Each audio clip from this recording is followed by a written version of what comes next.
Hi, everybody. Welcome to A Crow's Call Tarot. This is Melody, and this is going to be a past life reading for those of you who are drawn to watch this video. I kind of feel like there's a bunch of collectives out there who are very curious about where they came from and some of the things that are happening along their journey in this lifetime. All right. So, what I'm going to do is I'm going to draw some cards, and what I want you to do is I want you to relax. I want you to sit back in your chair or whatever you're sitting on, and I want you to just close your eyes, and I want you to call in your spirit team of the highest vibrational of love and light. And while you are calling them in, I want you to breathe in that white light, exhale any stresses that you may be carrying from your everyday life. All right. So, how I'm going to put this together while you're doing that, continue breathing in through the nose, out through the mouth. In through the nose, out through the mouth. All right. And as you're doing that, that's going to help awaken your energy, awaken your intuition. All right. To go through that door. All right. So while I'm shuffling up your cards, and I want you to continue breathing, I'm going to talk very softly because I want you to listen to the music that is playing behind you. And I want you to focus on your breath. Focus on that beautiful music, and I want you to relax.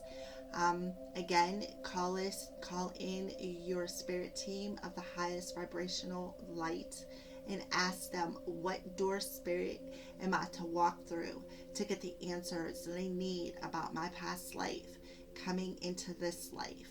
All right. So how this is going to work is I'm going to pull a door, I'm going to pull a past life card, I'm going to pull a life purpose oracle, and I'm going to set them to the side. That's all I'm going to pull for a backup. Okay, and then the rest of it I have laid out here. I'm going to pull some other cards. I'm going to dig in a little bit deeper to your past life energies and coming into this life. All right. So after I pull the doors and the cards, I have my crystal ball out, and what I'm going to do is I'm going to look into the crystal ball and see if there's any images that come through, and I'm going to tell you about them. I'm going to tell you what I see. There could be images, there could be colors, whatever I see, I am going to tell you. All right. So it's either going to resonate or it isn't. And if it does, the first door doesn't resonate, you have two other doors that you can pick. I will put the timestamps in the description box below. All right. So spirit, ascended masters of the highest vibrational love and light, I call you in to use me as a clear channel, including you, Shakaya. I call you in to use me as a clear channel to bring forward these messages for the greatest and highest good of the collective. And so it is. Blessed be. All right, and I also have my Reiki turned on. So what I'm going to do is I'm going to use this feather that I found outside today as I was clearing my space, and I'm going to feather it your way as the element of air. I have the element of fire. I have air behind me, and I'm going to use my feather as a clearing to clear any energy as you are exhaling it. And I have water, so I'm calling in all the elements and the highest vibrational team in to use them for these messages. All right, so I'm going to go ahead and pull the doors, and I want you to focus on your breath. Breathe in the white light. Breathe out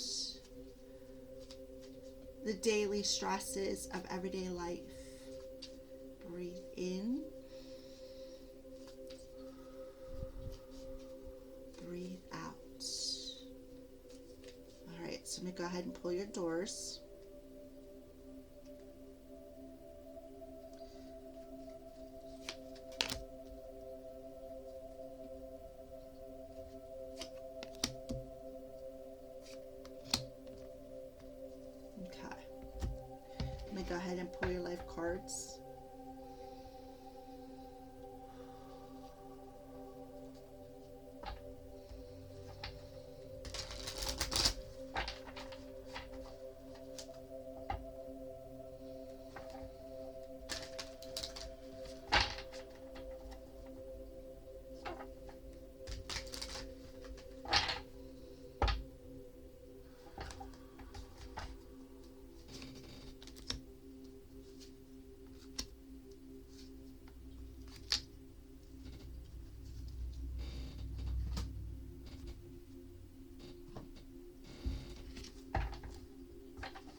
longer serves you. Breathe in that white light. Breathe out anything that no longer serves you. I ask the angels, spirit team of the highest vibrational love and light, to take this energy, this healing energy that I have turned on, to send it to your past life to heal anything that needs to be healed, anything that needs to be healed in the present, and anything that needs to be healed in the future for you along your life journey. Okay? All right, so I want you to come back into reality. I want you to breathe, continue breathing.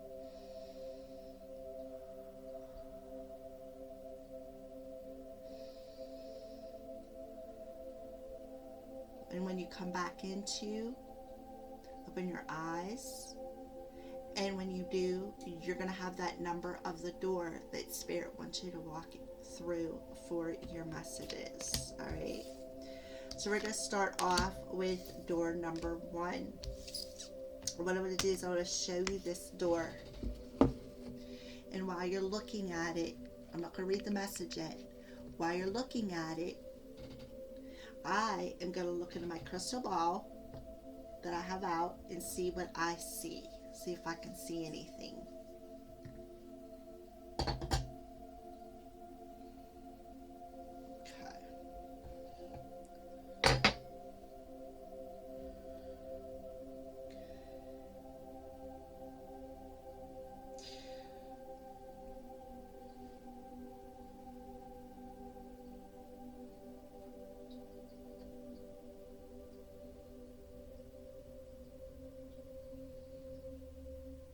All right. I am looking at what looks like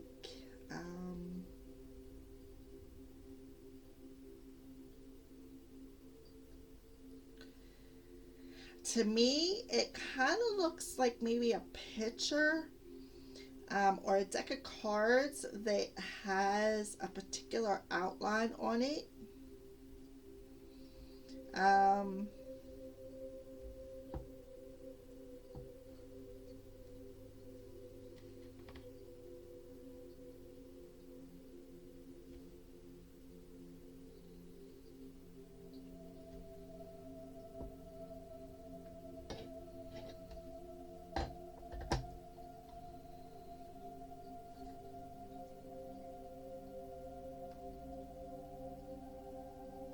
I also see a building, like a white building.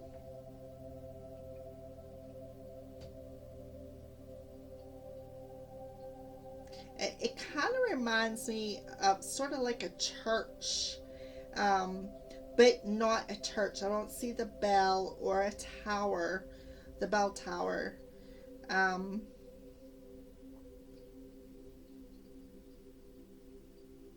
I also see what looks like you are looking up at the stars. Maybe you are a stargazer or perhaps an astrologist in that past life.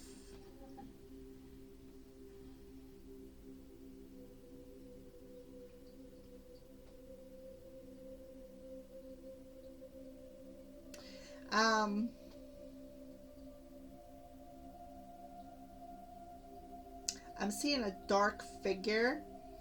Um,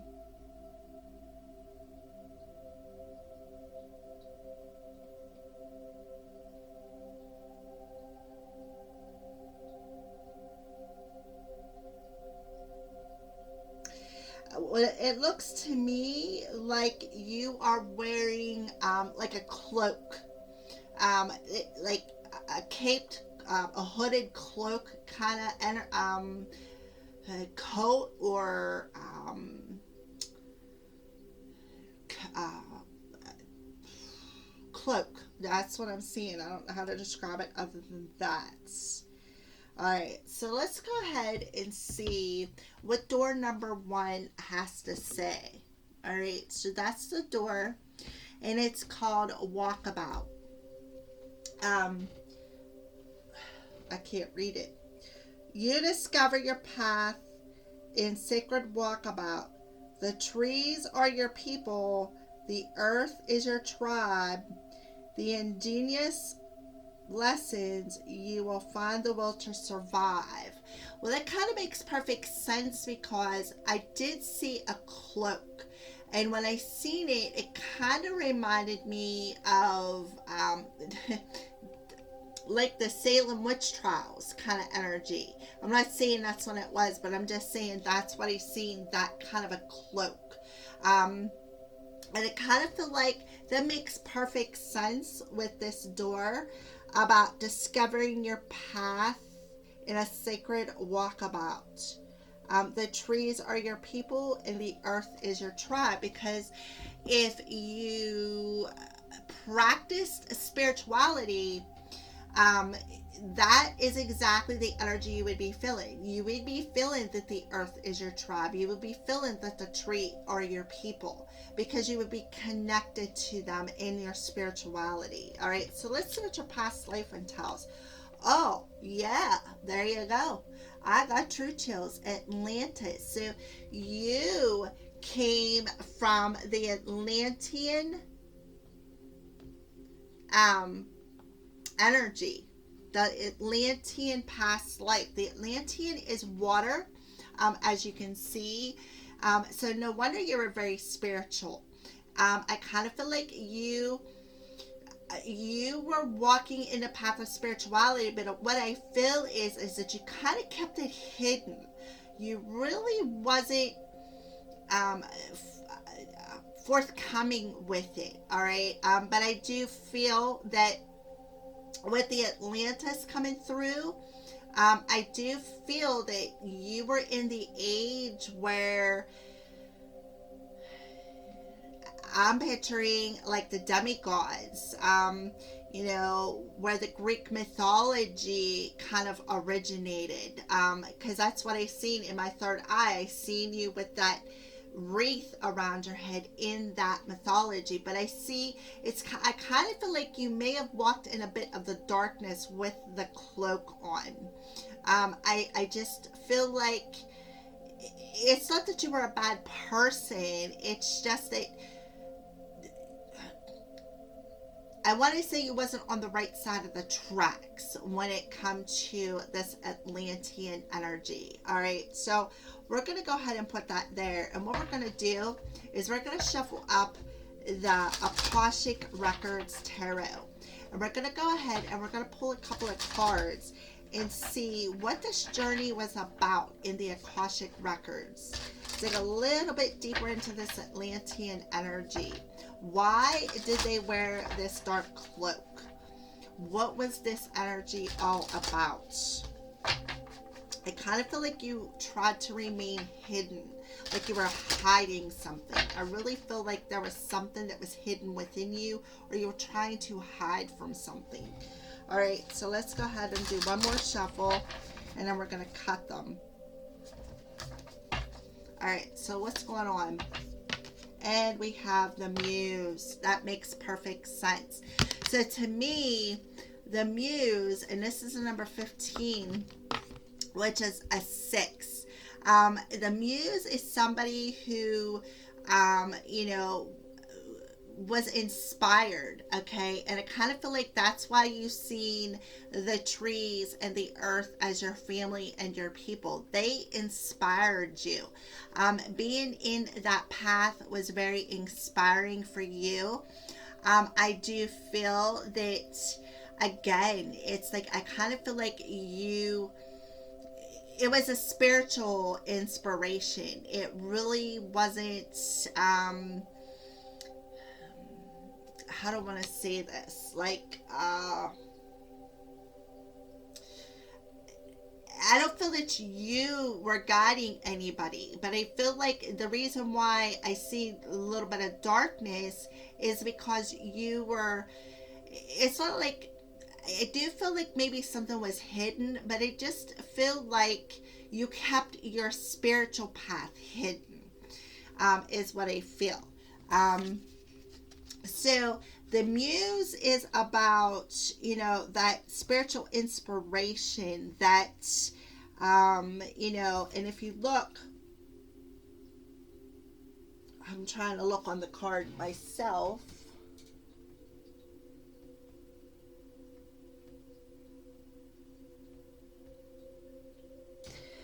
Then, to me, it looks like there's a lot of leaves falling, hence the trees.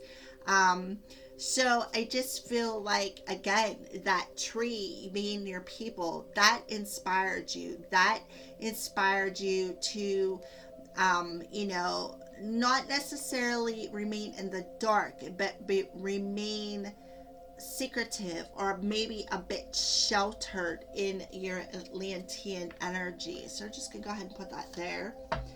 Yeah, now we have the lightning bolt. So this is spirit coming in and shaking things up and dividing you. And making you look at something from a different way. So I kind of feel like that was inspiration. I kind of feel like your spiritual path forced you to break something down. Break something down within you. Maybe it broke down that darkness within you, and that's why I was seeing it. I kind of feel like maybe you may have dabbled in the dark arts, but I feel like that karmic energy kind of come back and zapped you, is what I feel.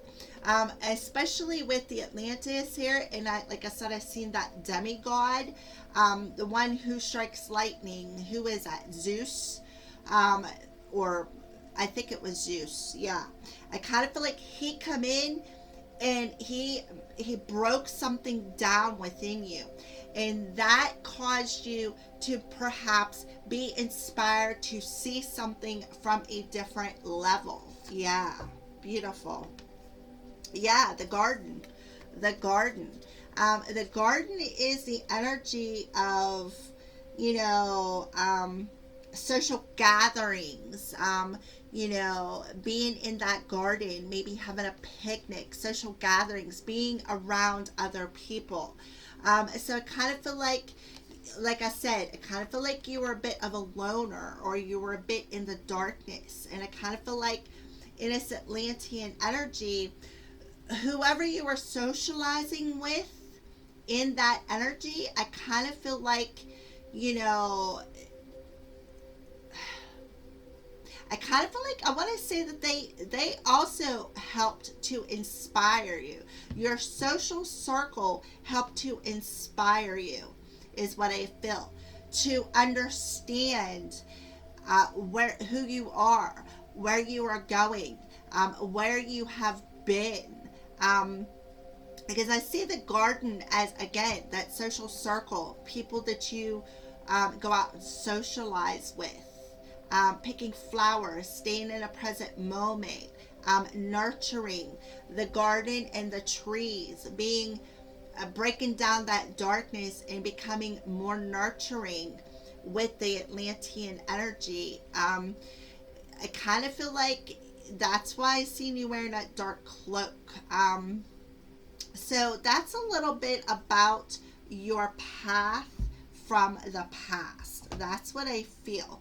And I am channeling. I'm not going to read from the book. I am channeling straight from my higher self. I called in my higher self to use me as a clear channel to bring forward these messages. But I just feel like there was a major inspiration after something got zapped within your energy. Something like this lightning bolt come down and struck you. And I kind of feel like there was a bit of a division, and I kind of feel like you needed to separate yourself from that dark energy so that you could feel that inspiration of being in that Zen garden, realizing, you know, that your people, the earth is your people, and the earth and the trees are your people, your family, and how to teach you to stay in the present moment. And even possibly with the Atlantean energy coming out, I kind of feel like there was a major lesson involved in that Atlantean energy. All right, so we're going to go ahead and see, what was the archetype that you carried in this life? What is the archetype energy that you carried in this life? Okay, I got the hair crumbling here. All right, so what is the archetype energy that you carried in that life? What did it look like for whoever chose door number 1?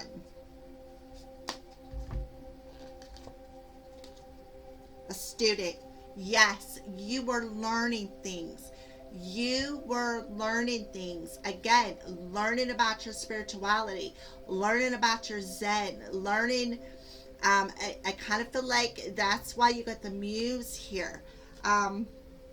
Humility and devotion to knowledge, openness to lifelong learning. So you were a student in the Atlantean energy. That's why I see this lightning bolt coming down and striking you. I kind of feel like you had to learn a major lesson when it comes to nature. When it comes to, and if you look on this card, look, there's a tree. There is a tree. And what's in that tree? A person. So again, this door right here, let me read it again. You discover your path in sacred walkabout. The trees are your people and the earth is your tribe. The ingenious lessons you find, the will to survive. Hence the student. You had to learn something, and that's why you got that lightning bolt. All right, and I kind of feel like this lesson that you had to learn as a student inspired you to understand that the tree were your people and the earth is your tribe. I kind of feel like you really had to learn that. And what is the dark attribute? Arrogance in the pursuit of destructive knowledge, unwillingness to translate knowledge into action. Exactly. That's why I was seeing that dark energy. That's exactly why I was seeing it. All right. And I felt like this was something you were learning during the Atlantean energy. So yeah, let's pull this over here a little bit so you can see it a little bit better. All right. All right. So let's go ahead and move on. And see, what is a lesson that you are learning as a student in this past life? What is a lesson that you were learning as a student in this past life? What was a lesson that you had to learn? Trust. Yeah, you had to trust. I accept that my inner voice will always guide me correctly, hence the muse.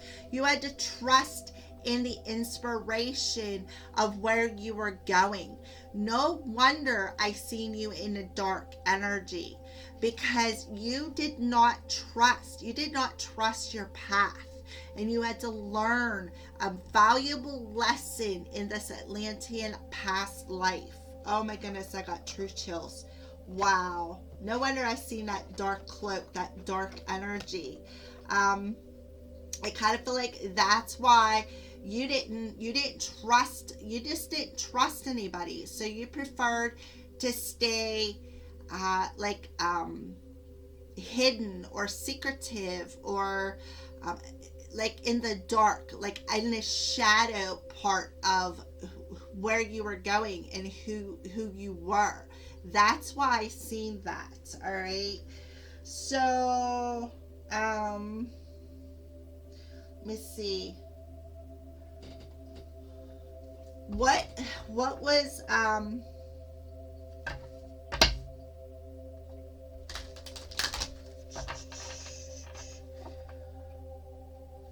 what is it that you needed to let go of? What is it that you needed to let go of when it comes to this lesson?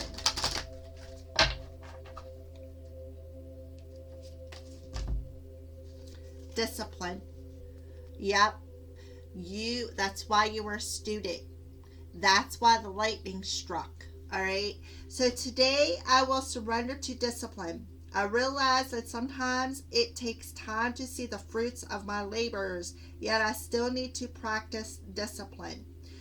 Help me remember, God, that I am moving forward and that I'm learning the very important art of discipline. Yeah, you had to be disciplined as a student. That's why you got that lightning strike. So you could learn how to trust in the muse, your inner self, your that inspiration within yourself. You had to be disciplined as a student. You had to learn this lesson.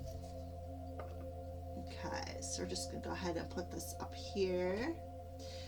All right, so that's a little bit about your past life. All right. So what we're gonna do is I'm gonna pull what are some past life messages? What for door number one, whoever chose door number one in that past life, what are some messages that you have for the soul that is watching this video today? What are some messages that you have? What is a message, a very important message that you have for the soul who picked door number one from this life? What is a very important message that you have for them today in this life?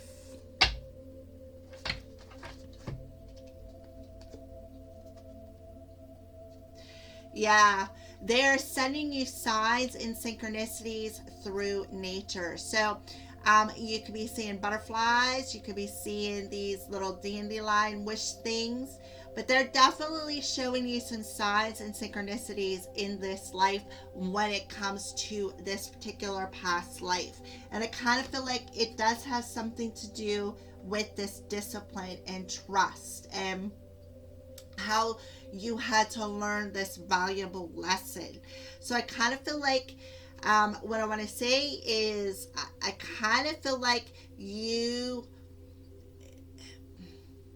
may have learned the lesson, but I don't think you I don't want to say you completed it, but I just feel like you completed it. I kind of feel like what they're doing is they're showing you signs and synchronicities in this lifetime so that you don't have to repeat the lessons of what you had to learn in the past lifetime. So if you're seeing butterflies, or if you're seeing cloud shapes, or or in your dreams you're seeing hooded figures, or whatever the signs and synchronicities that you are seeing, I feel like, and we are going to pull some signs cards, so I'm going to see what signs that they are definitely showing you in this lifetime.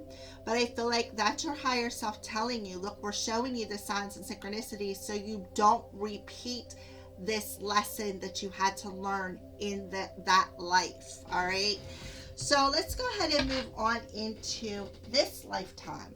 All right, so we are going to pull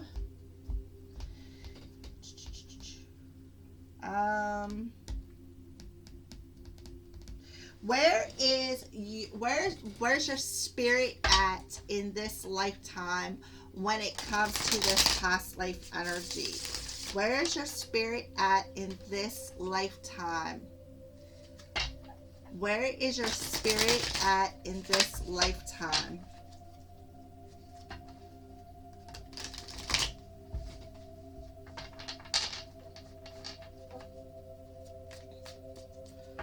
All right, for those of you who chose door number one, where is your spirit at in this lifetime? Yeah, you are reflecting.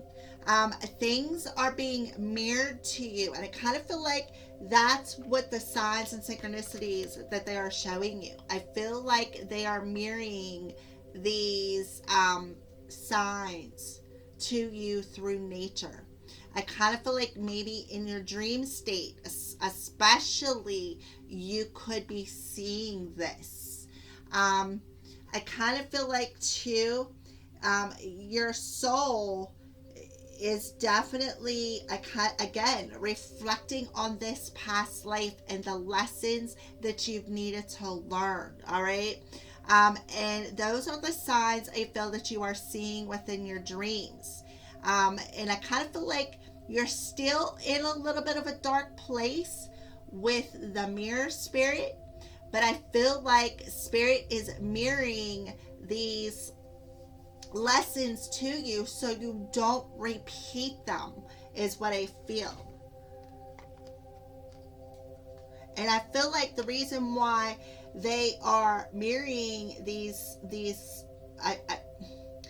the reason why you're seeing the signs and synchronicities is so that you don't have to relearn this dark energy, relearn this lesson that you've had to learn, and so that you can trust in the path in which you are going on. All right, so let's move on to,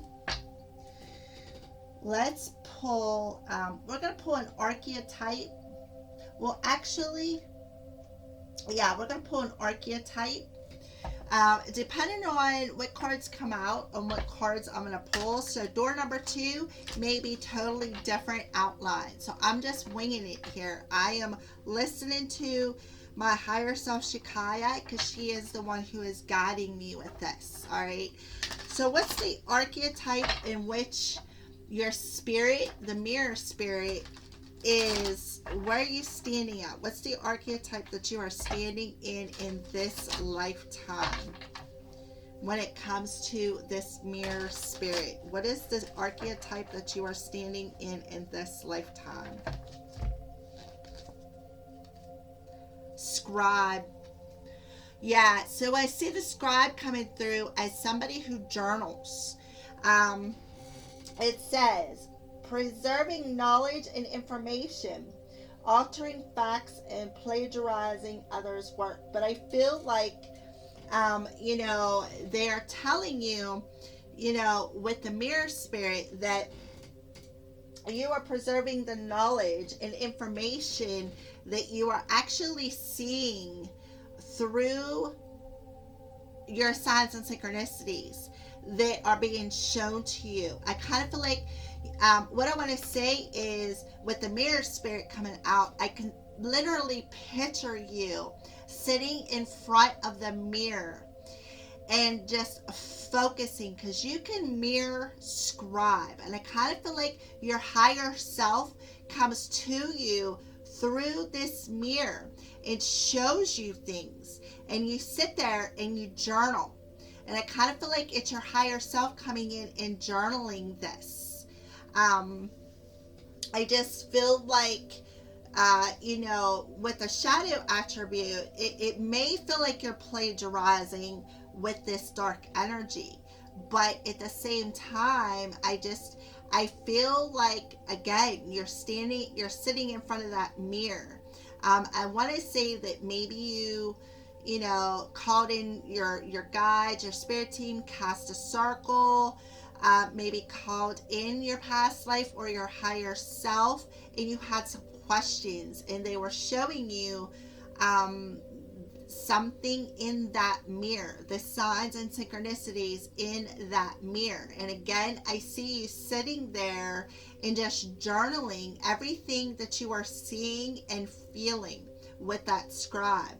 And that's because, the scribe is somebody who, writes things down so that they can go forward on their path and teach what they have learned, the knowledge that they have gained, onto other people, their tribe, the knowledge they've learned from their ancestors, so that they can go on and teach it to their kids, their grandkids, generation after generation after generation.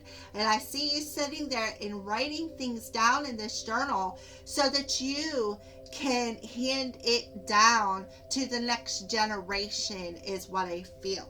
All right.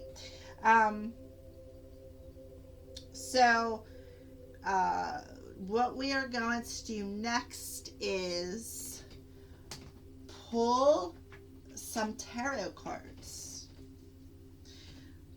Actually, I'm not going to use them. I am going to use the chakra, wisdom, and tarot cards for this next question. So what we're going to do is we're going to dig a little bit deeper into the scribe energy in the archetype in which you are standing in now. So let's pull some tarot cards with that. Dig a little bit deeper. Like I said, these are the chakra wisdom cards.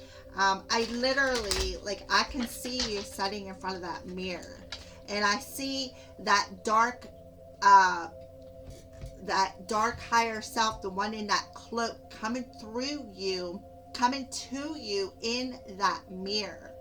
And at first it's going to scare the living crap out of you, because you're going to be like, whoa, what was that?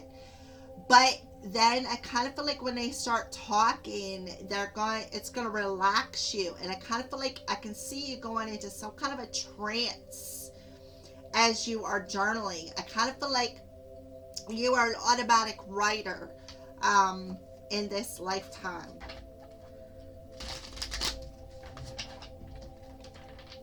All right, so we're going to go ahead. So the Eight of Swords. So that's that mirror spirit. That's that, that lesson, that student energy that you had to learn before. And look, there's another mirror on there. So there you are. There you are, looking in that mirror at your higher self. And you're looking at all the lessons that you've had to learn from that past life. And again, you are journaling that. They're showing you the signs and synchronicities. This is root chakra energy. So yeah, that is definitely, like I said, you looking into that mirror. And where maybe in this life you couldn't see things, and that's why they're showing up with that over top of their eyes. And here you are, finally getting it, seeing all the lessons, recognizing them signs. All right, so they wanted to spit that out, which I think is kind of cool, because again, it's what I've seen is you standing in front of that mirror, you calling in your higher self, and are showing you the things that you couldn't see before, the lessons that you had to learn, that student energy. And that with the Seven of Forces coming out, that lightning bolt that had to shift you, that had to shift that mental aspect about your spiritual path. Okay? And how to discipline your mental body is what I just heard. Disciplining that mental body and feeling more inspired about your path, feeling more inspired about your family and where you came from. I really feel like you really got it sucked to you in that lifetime. Okay? So yeah, now we have the Four of Swords. I feel like there was a lot of healing that is happening in this lifetime, specifically to the heart chakra. I feel like there was a lot of healing that you are going through within that heart chakra, because I kind of feel like, you've been carrying this, I want to say you're completing a karmic cycle when it comes to your ancestors, your lineage, your past life. You're healing that, and you are healing that through meditation. Again, I just feel like you go into this trance is what I feel. You go into this trance within your reality, and it brings you into alignment with that past life energy. And that past life comes through this trance, and you're able to see it. Anything in that mental body that, that you may have been hanging on to. I kind of feel like you learned the lesson. You had to learn the discipline and to trust. Okay? To learn how to trust your inner voice. And in this lifetime, you are, like I said, I do feel that strong energy of you being in a trance and you bringing that past life through. And there's major healing in your heart chakra and security with the root chakra. You're breaking out of maybe any insecurities that you have had from that past life when it comes to some dark energies in your spiritual path. All right. So that's what I see. Let's see what else wants to come out. Yeah, Six of Swords. And you look, you got all swords energy. So this is all about your higher self energy, your mental body. And then we have the Six of Swords. So this is third eye. This is third eye energy. Again, you calling in that higher self through that mirror and channeling this knowledge through your higher self that is very healing, very positive, so that you can move forward from this lesson and understand why you had to learn this lesson in a past life. And I kind of feel like you understand why you had that lesson you had to learn and why you're on the path that you are on in this lifetime. Beautiful. Oh my goodness. So now what we're gonna do is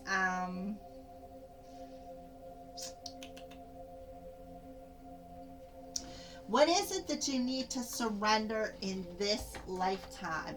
What is it that you need to surrender in this lifetime?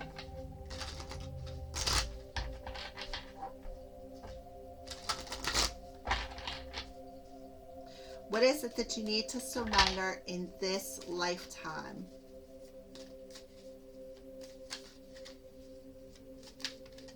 I'm also seeing a 6 and a 4, which is a 10, and an 8, which is an 18. A 1 and an 8 is a 9.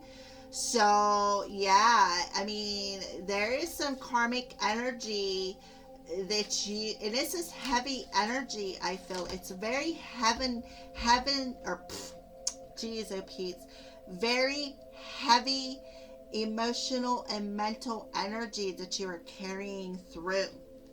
Yeah, you have to surrender to the passion of your soul. Let go of your head. Wait a minute. Get out of your head and feel the fire in your belly. Focus on the people or activities that ignite your passion and let it flow. Again, that's why all this mental energy is coming through. So in this lifetime, you have to surrender to the passion of your soul. Let the passion ignite and let it flow. Get out of the mental body. I feel like I want to say that you really did not complete this lesson in this Atlantean age. And I kind of feel like you had to complete, I feel like it's ancestral energy. With the muse and passion, I kind of feel like it's ancestral energy cycles that you are completing. Now get out of your head, and that's exactly where you're at with the swords cards. You are in your head about something, and again, you are looking into that mirror and you are seeing yourself trapped, but you're really not trapped. You really are not. So what you're doing is you're healing any insecurities that you have within your mental body through that higher self energy, and it's moving you out of your head and more into a level mental body and heart space, and you are actually going to feel that passion.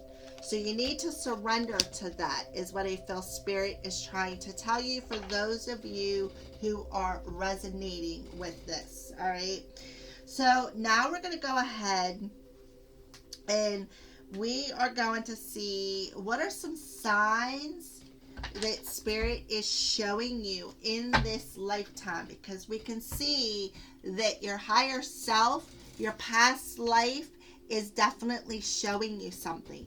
They are definitely showing you something with the mirror, Spirit, and you looking in that mirror. They are showing you loving signs. So let's see what this looks like. Let's see what this looks like. What's the signs and synchronicities that you are being shown in this lifetime from your higher self? What is being mirrored to you? What are the signs and synchronicities that are being mirrored to you in this lifetime? Yeah. How to be more at peace. How to be more tranquil. Again, that blue butterfly. Where's it at on here? The butterfly. So I was pulled to say that butterfly a couple of times. So I feel like you are seeing butterflies. And it's making you feel at peace. Making you feel more tranquil. Making you feel serenity. Versus being in your headspace. You are feeling that passion. You are going to surrender to the passion that you are feeling. Beautiful. I knew you were going to see butterflies.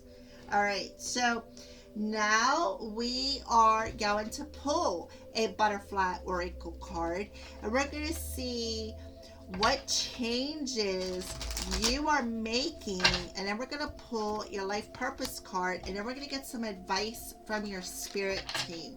All right, so what are the changes that this energy is bringing about when it comes to your life's purpose for whoever chose door number 1? All right, what are some changes that are being made in this lifetime? How is this energy what's the changes that this energy is bringing in this lifetime when it comes to your life's purpose? Emotions. Yep. It's changing your emotional body. Hence, get out of your head and into that fire within your belly. All right. So what does this have to do with your life's purpose? Writing. Check that out. You got, scribe, writing. You are definitely right. I feel like you're writing a book and you're journaling something. You are journaling your emotions. You are journaling the knowledge that is being mirrored back to you from your higher self. You are actually seeing the signs and synchronicities. You are actually, like I said, I feel I could see you sitting in front of that mirror and letting your higher self come in and write this for you, is what I feel. I mean, you cannot make this stuff up. The archetype you're standing in, the scribe, and your life's purpose is to write. You heal, inspire, teach, and entertain with words that you write. Preserving knowledge and information. Exactly. So you are journaling a book. I really feel like you're writing a book. And I kind of feel like, if you don't publish it, I feel like you're going to write this book and you're going to pass it down to your next generation. This is no mistake for whoever chose door number 1. I mean, this is beautiful. Like, I literally got chills up my legs. So your life's purpose is to be the scribe, to journal this so that you can pass this knowledge and wisdom to the fellow collective souls, down to your lineage, to anybody that you are meant to inspire, to teach. Oh my goodness, this is amazing. This is so amazing. All right, so let's move on to we're going to pull a card from your higher self in this lifetime. What is a message from whoever chose door number 1 in this lifetime from your higher self?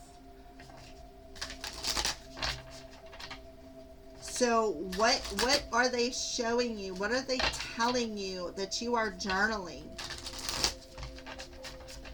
What are they telling you that you are journaling?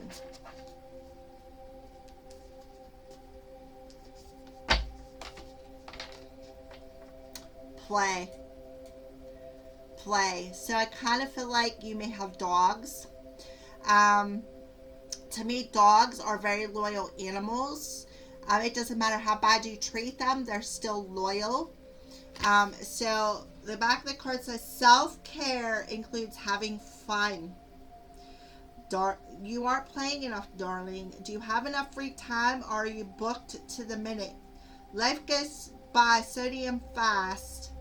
Make sure you to have a blast along the way. Play connects us to our childlike curiosity and zest. When life feels too serious, toss aside your to-do list and make room for the stuff that turns you on, hence surrendering to the passion.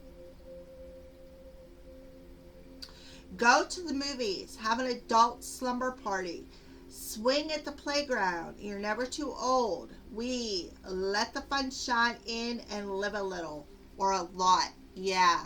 So I feel like your higher self is telling you to live a little. Have a little fun. You don't always have to be so serious all the time. You could be loyal to your path and still have fun.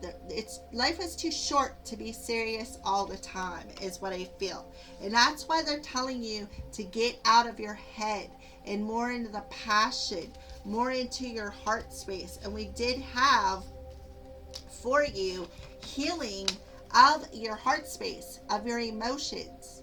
So beautiful. I'm so blown away. Like I keep stumbling because I'm just like, wow, thank you. Thank you. Because I really feel somebody out there needs to hear this. All right. So now let's pull some messages from your spirit team.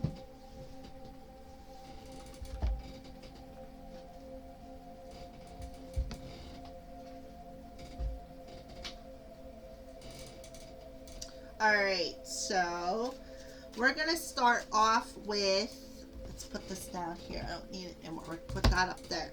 We're going to start off with the Angels and Ancestors card and see who wants to come through. Who wants to come through? Who is guiding you in this lifetime?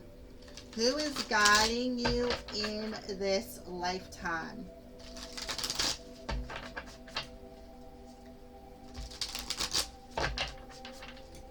Who is guiding you in this lifetime? The seer. Yep. See beyond the current situation. So you have a seer with you. And that makes perfect sense. Perfect. Let me find the cards here. All right. I'm a royal mess. I'm sorry. Where are you at here? Oh, here. With the mirror spirit. With you in this Eight of Swords, looking in that mirror. Again, I feel like this seer is guiding you as you are, I feel, in that trance, as you're looking in that mirror. You got the seer around you, is helping you to see beyond your current situation. And I feel like that's what you're seeing in that mirror with the mirror spirit, and you looking in the mirror here. I feel like you are using a mirror to scry, is what I feel. And I feel like this seer is guiding you to that. And again, you are writing down, you are journaling whatever this seer is showing you, is what I feel.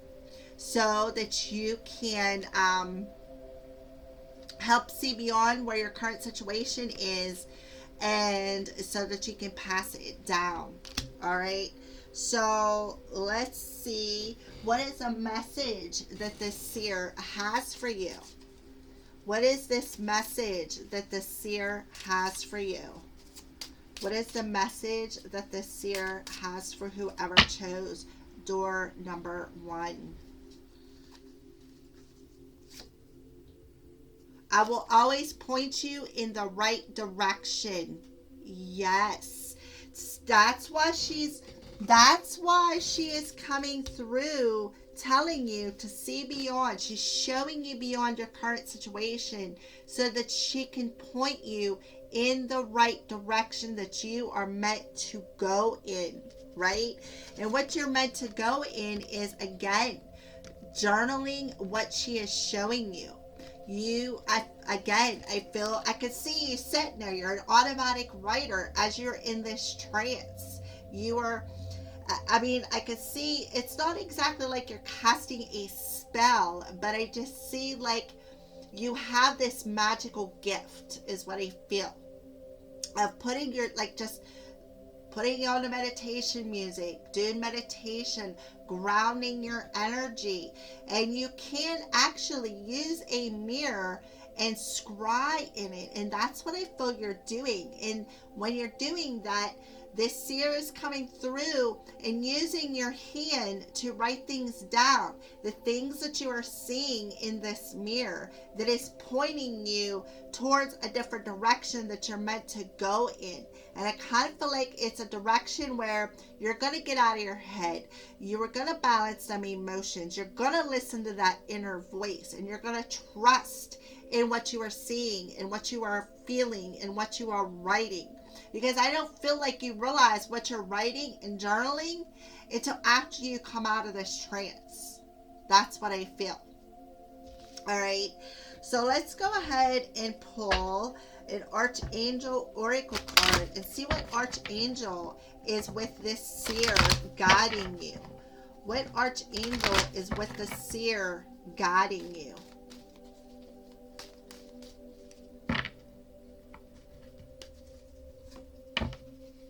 Raguel.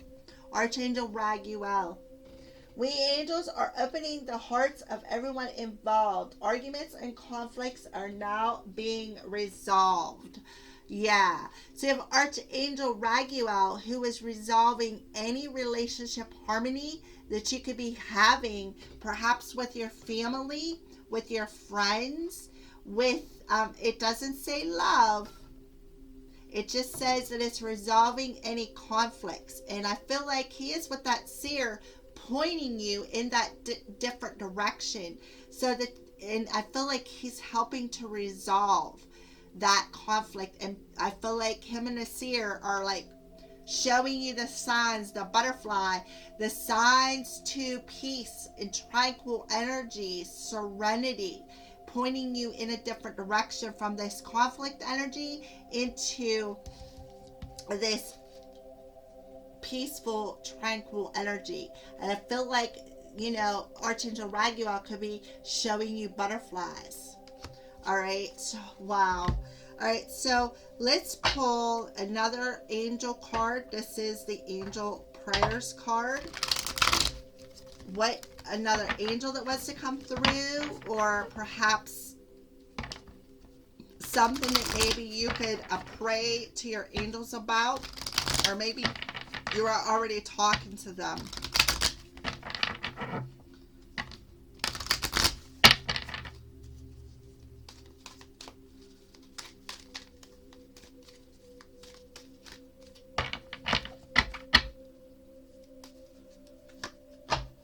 Inner power. Oh my goodness. Exactly. What was that about inner power? Seeing beyond your current situation. Right here.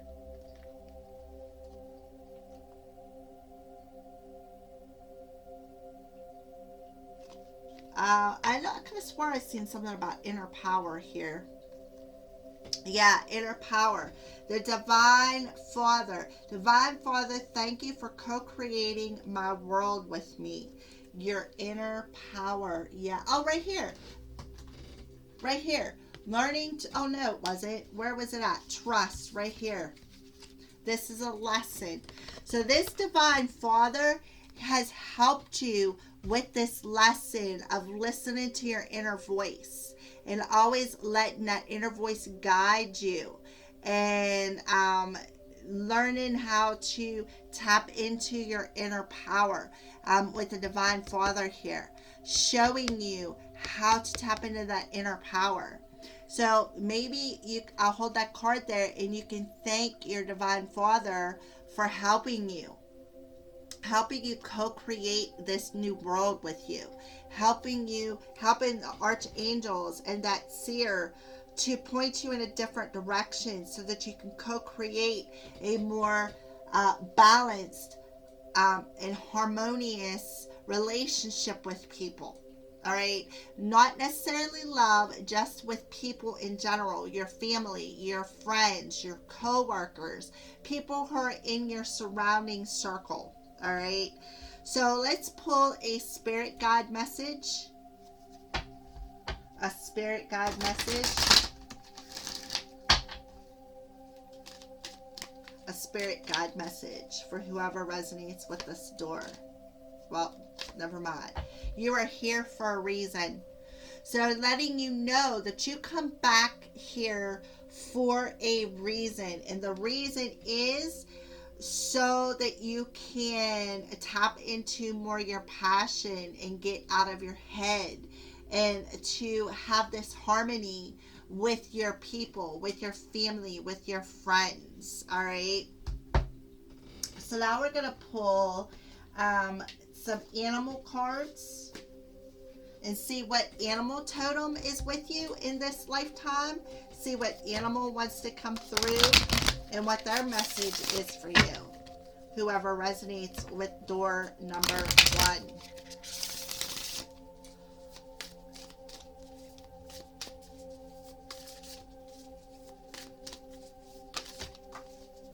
All right, well, this animal wanted to fly out. So, oh, check this out.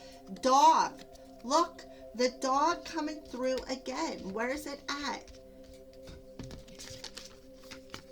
Look at that. Your higher self message. Dog. The dog is coming through again. Your loyal and faithfulness is misplaced by serving too many masters. Hence the conflict. Arguments and conflicts because you're serving too many masters, and they're telling you to find time to play. That will also help bring harmony and balance into any relationship instead of being in conflict with them. So that is no mistake as well that you got the dog coming through twice. I mean, wow. All right, so we're just going to put that there. And now we're going to pull the final card for this door. And this one is the animal totem cards with crystals on it.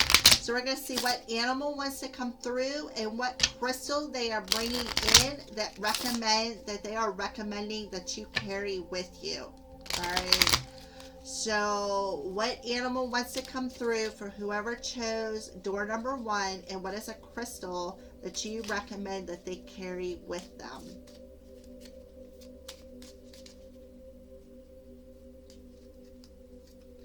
The caribou. And it is a low light, spiritual journey, endurance, and duality. So this will help you with your spiritual journey. Caribou, spirit of caribou, though I may face arduous times, remind me of my endurance to see the journey to the end. Thank you, Aho. So the caribou is coming through with the dog, but the caribou is telling you to grab this crystal. So I'm going to hold that there for a second in case you guys want to write that down. And you can see what this stone represents and how it will help you. All right. So those are the messages for door number 1. So let's go ahead and we're going to move on to door number 2. But I'm going to get a drink of water real quick. I recommend that you do as well. That'll help to maybe balance you out, especially with the Atlantean energy coming through. I recommend that you drink lots of water.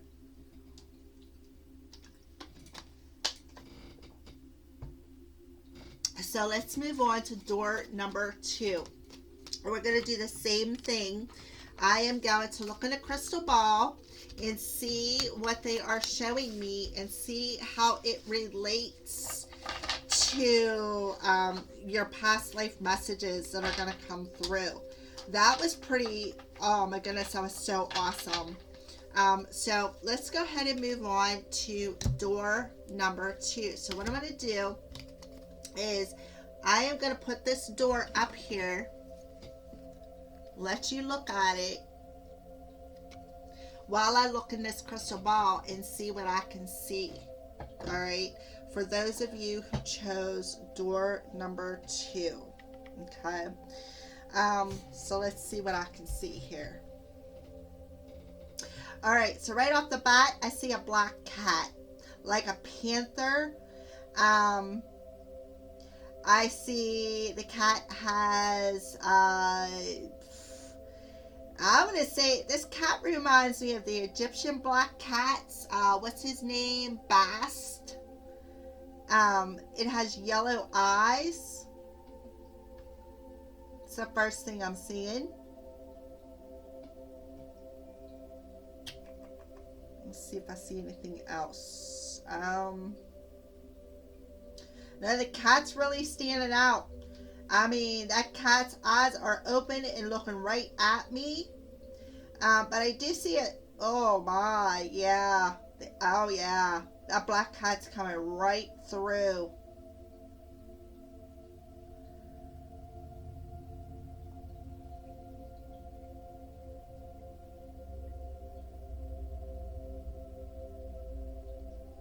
So if it's not Bast from the Egyptian, I feel like that it could be your totem animal.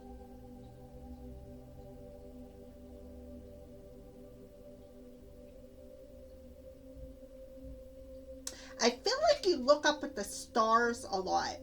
You looked up at the stars a lot in a past life. So it's like either you were an astrologer, you had a really big interest in what's out there. What, like, it's like you knew something else was out there beyond Earth, beyond this life, is what I feel. All right, so that's what I'm seeing. So let's go ahead and pull your past life. Oh, wait a minute. First, we're going to read this card, and it's called The Art of Life. There's no sacred light in the aura of life.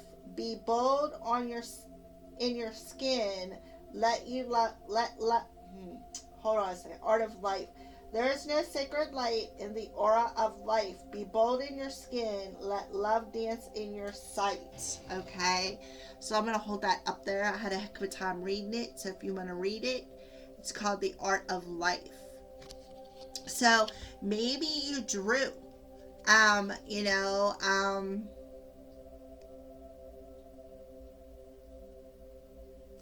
okay, so we're just going to go ahead and put that there. So that's a door that is open for whoever chose door number 2. That is what your door is telling you. So I'm just going to go ahead and put that there. So what is the past life energy? Biblical. Yes. All right. So I feel like the life that's coming through, I want to say, you definitely walked in the biblical days. I feel like I feel like the black cat that I seen in the crystal ball was a totem animal. And I kind of feel like you either had this animal when you lived in these days, or you it's like your higher self. How do I want to say this? Like, I feel like that animal was your totem animal. I kind of feel like maybe, oh, okay, all right. Yeah, it was like a panther kind of cat, and I kind of feel like you may have owned one in these days, or you were drawn to them. Like either you drew them or you were just drawn to the black cats for some reason. All right, so let's go ahead and put this here. All right, so we have the days of biblical, back in the Jesus days, back when Jesus died on a cross, and he had his 12 disciples, and he had, his mom was Mother Mary, the virgin birth. And I want to say that,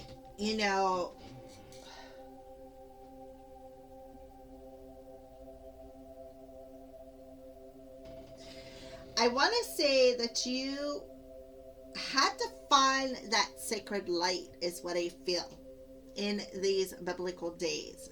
I don't know why, but that's just what I feel that is coming through. All right, so we're going to go ahead and we are going to pull some Akashic Record tarot cards. Okay, I'll put that there. So let's go ahead and pull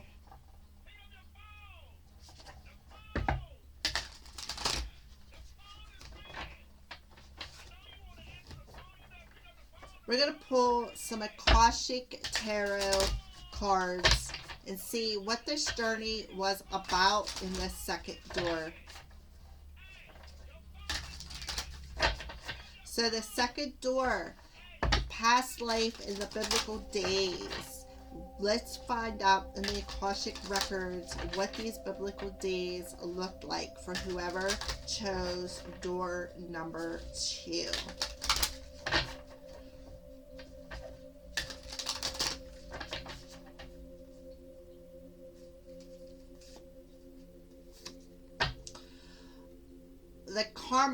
The karmic trench, the 4 of scrolls. So what I want to say is, I kind of feel like in a past life, I feel like you planted a lot of karmic seeds in the biblical days, and that's why you got the art of life. All right, that makes perfect sense. With this art of life, there's no sacred light in the aura of life. Be bold in your skin. Let love dance in your sight. All right. So I kind of feel like you, in your biblical days, I kind of feel like you dug, I feel like, a karmic hole or a karmic trench in your personal garden. I feel like it was very karmic to you, is what I feel. And you're seeing that there was no sacred light in this karmic trench that you dug for yourself. There was no stability. There was no, there was no growth, so to speak. It was all basically, I would say, like a karmic lesson. So we're just going to go ahead and, if it'll sit up here.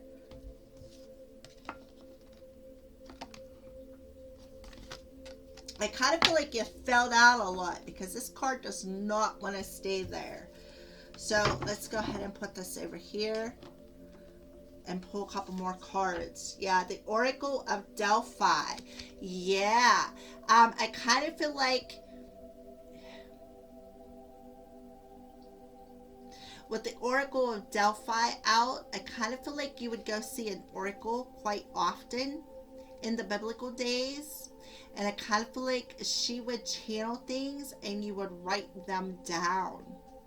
And I kind of feel like you believe too much in her, is what I felt. Instead of, standing in your own light and seeing your own love within yourself. I kind of feel like, it's, wow. I feel like there was some knowledge that this person gave you. Yeah, because I feel like you were walking a path that was unknown to you. I feel like you felt, I kind of feel like you felt like you were walking in the dark, Your path was unknown. It's like you couldn't see the light at the end of the tunnel. And that's because, sorry, my throat chakra just like totally messed up. And that's because you dug yourself in that karmic trench. And then you went to this oracle of the Delphi to gain the knowledge of where you were going, is what I feel. I kind of feel like in your biblical days, you walked a bit in the darkness and you couldn't see the light at the end of the tunnel. Where you were going, you felt like you were walking a path in the darkness. You were, it was unknown where your next step was. And I kind of feel like you went to see this oracle, and I kind of feel like she told you, look, you're digging yourself in this karmic trench. You are literally sowing the seeds of some sort of karmic path. And I kind of feel like the path was a bit hidden where you were going. I feel like she couldn't even really see where you were going. All right. Hence the art of light, seeing the light. There's no sacred light in the aura of life, and your path was unknown. So Spirit was telling you, be bold in your skin and let love dance in your sight. So I kind of feel like Spirit was telling you, you needed to follow your heart, is what I feel. You needed to follow your heart because, you know, I just feel like you walked into the darkness. And I kind of feel like you went to see this oracle and she couldn't answer you. She couldn't see where you were going. And the path was unknown, what your next step was, where you were going, and to find that light, hence that no sacred light in the aura of life. It's like you couldn't find that light. It was unknown to you, is what I feel. So we're just going to go ahead and put these cards right here.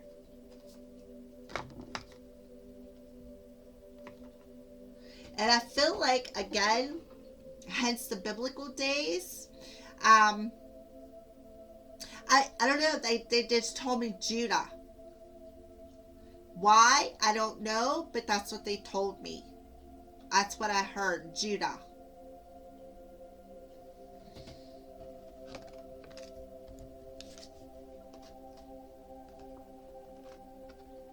Alright, so let's go ahead and put that there. Alright, so what cards do we want to use next, Spirit? The archetype. Alright, so what is the archetype that you were in? What did this look like? What archetype was you standing in these biblical days? What did this look like for those of you who chose door number 2?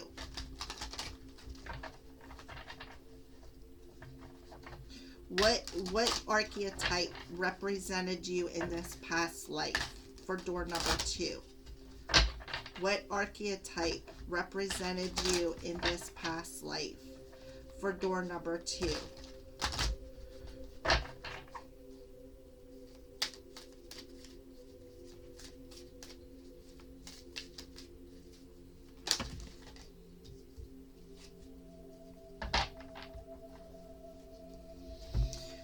Okay, well, this one popped out. I didn't even have a chance to pick it, and it's called Child Nature.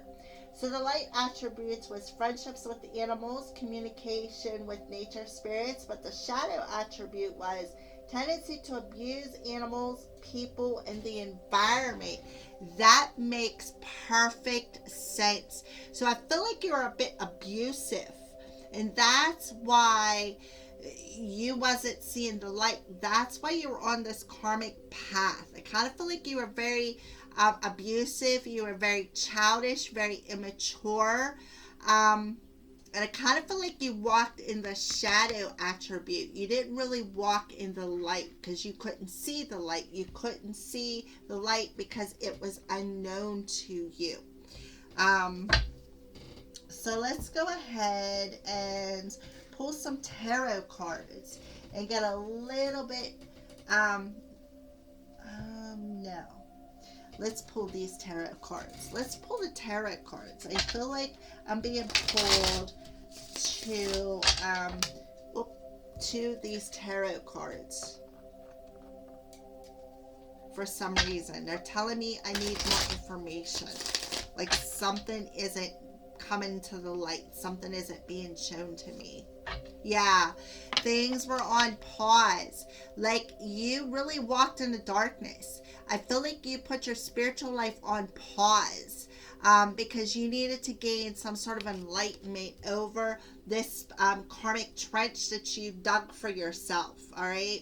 And that's why that oracle could not see where you were going, is because you needed to gain enlightenment over this immature energy, this abusive energy that kept you in the darkness.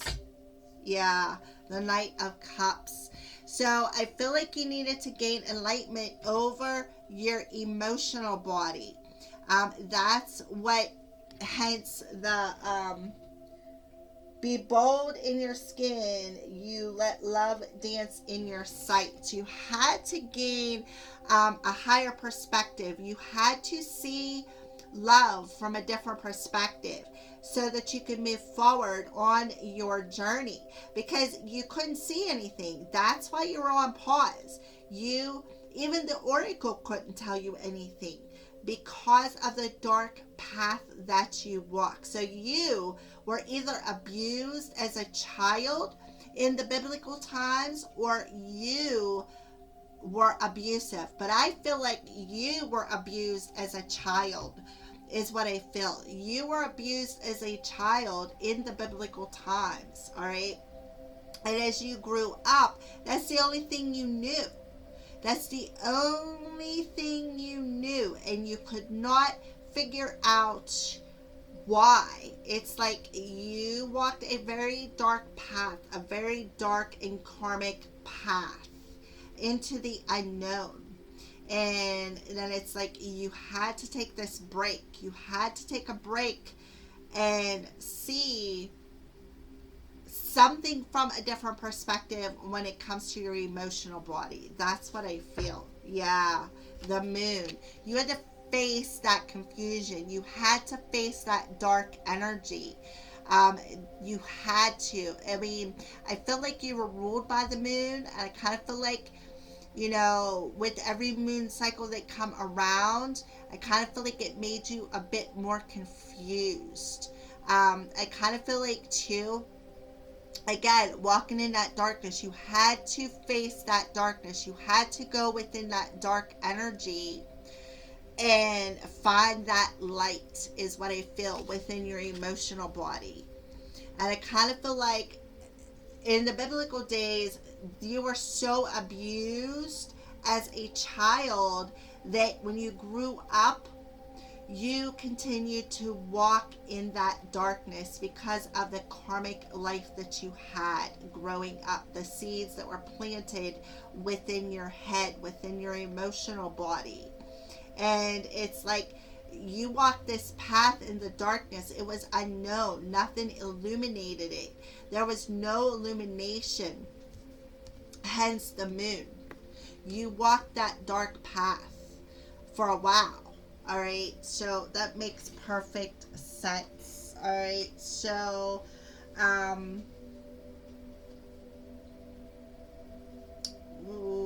what was the next card I used? All right, what was a lesson? What was a lesson that you had to learn in this past life? What was a lesson that you had to learn in this past life with door number 2? What is a lesson that you had to learn in this past life with door number 2?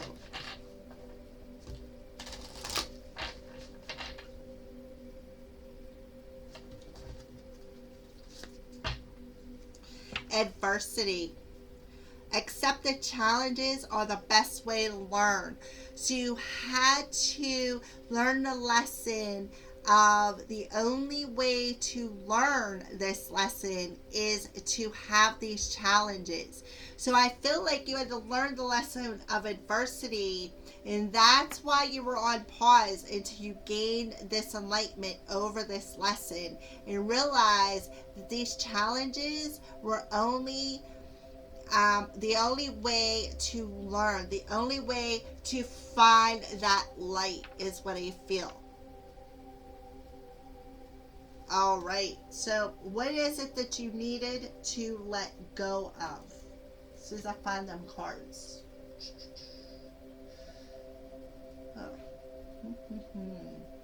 Oh, nope, that ain't it. What is it that you needed to let go of? I'm looking for them cards. I know they're here somewhere. Right here. Right in front of my face. What is it that you needed to let go of in that past life when it comes to this lesson? What is it that whoever chose door number 2 needed to let go of in this past life to learn this lesson of adversity? What is it that they needed to let go of?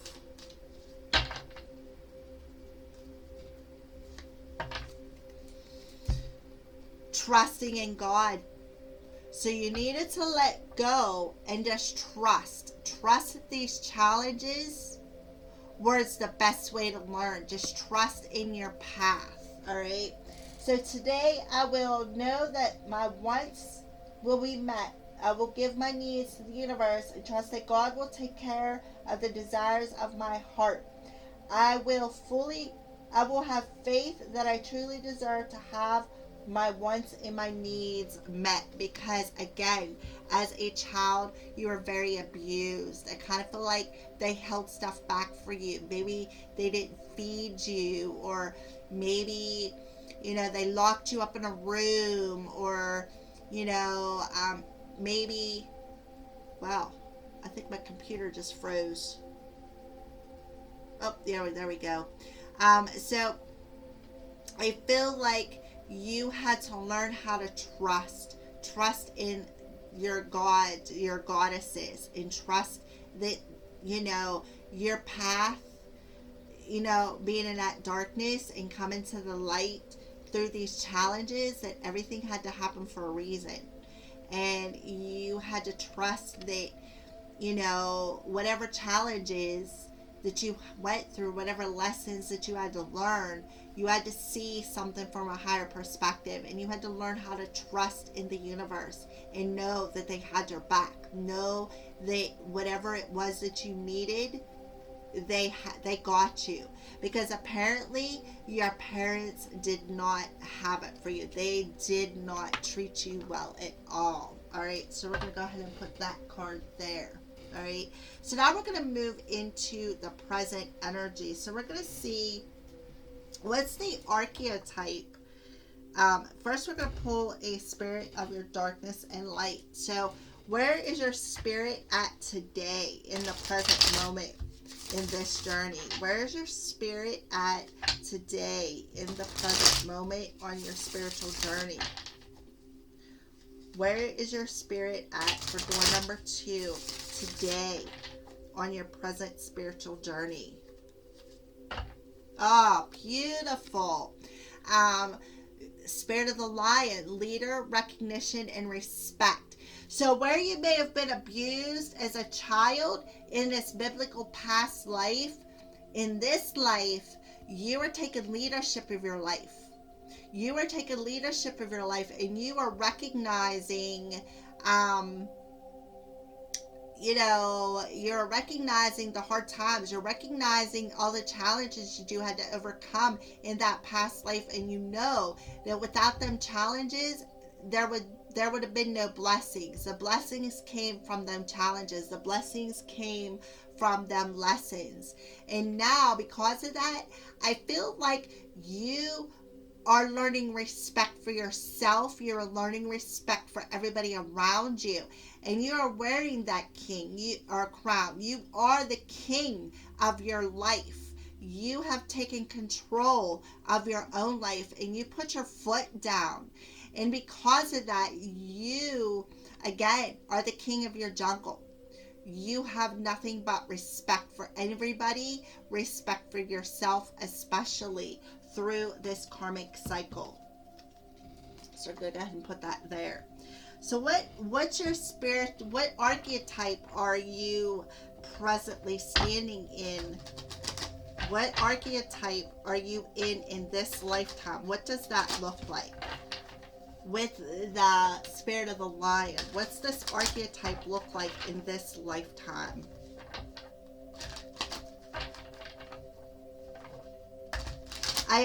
They just told me you really had to respect them challenges. You really did, and you needed to just let go and understand that the universe got you. Okay, so what archetype are you standing in this lifetime?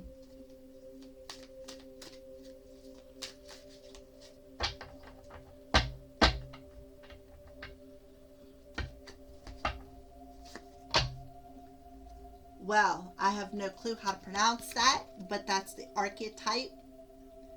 Dilenton. I don't know. All right, so delights in the arts without having to be a professional. The art of life, really? Alert you to the danger of becoming superficial in your pursuits. The shadow attribute is pretension to much deeper knowledge that you actually possess. So I feel like that's why this door opened, the art of life. Because you had to delight in the arts of life without having to be professional. And that is how you earned your respect and took that leadership of your life. This is no mistake. This is no mistake with the art of life and delighting in the arts. Delighting in the arts of life.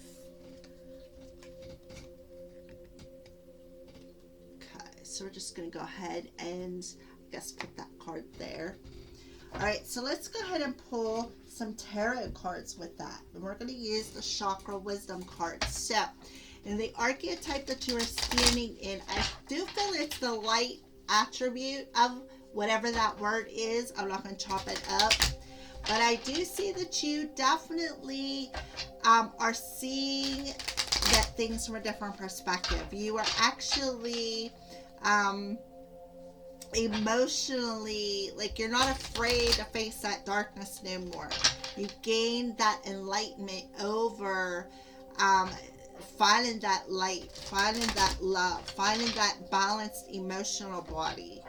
So let's go ahead and pull some cards for whoever picked door number 2 when it comes to, yep, the Emperor. Oh my goodness. And this is throat chakra.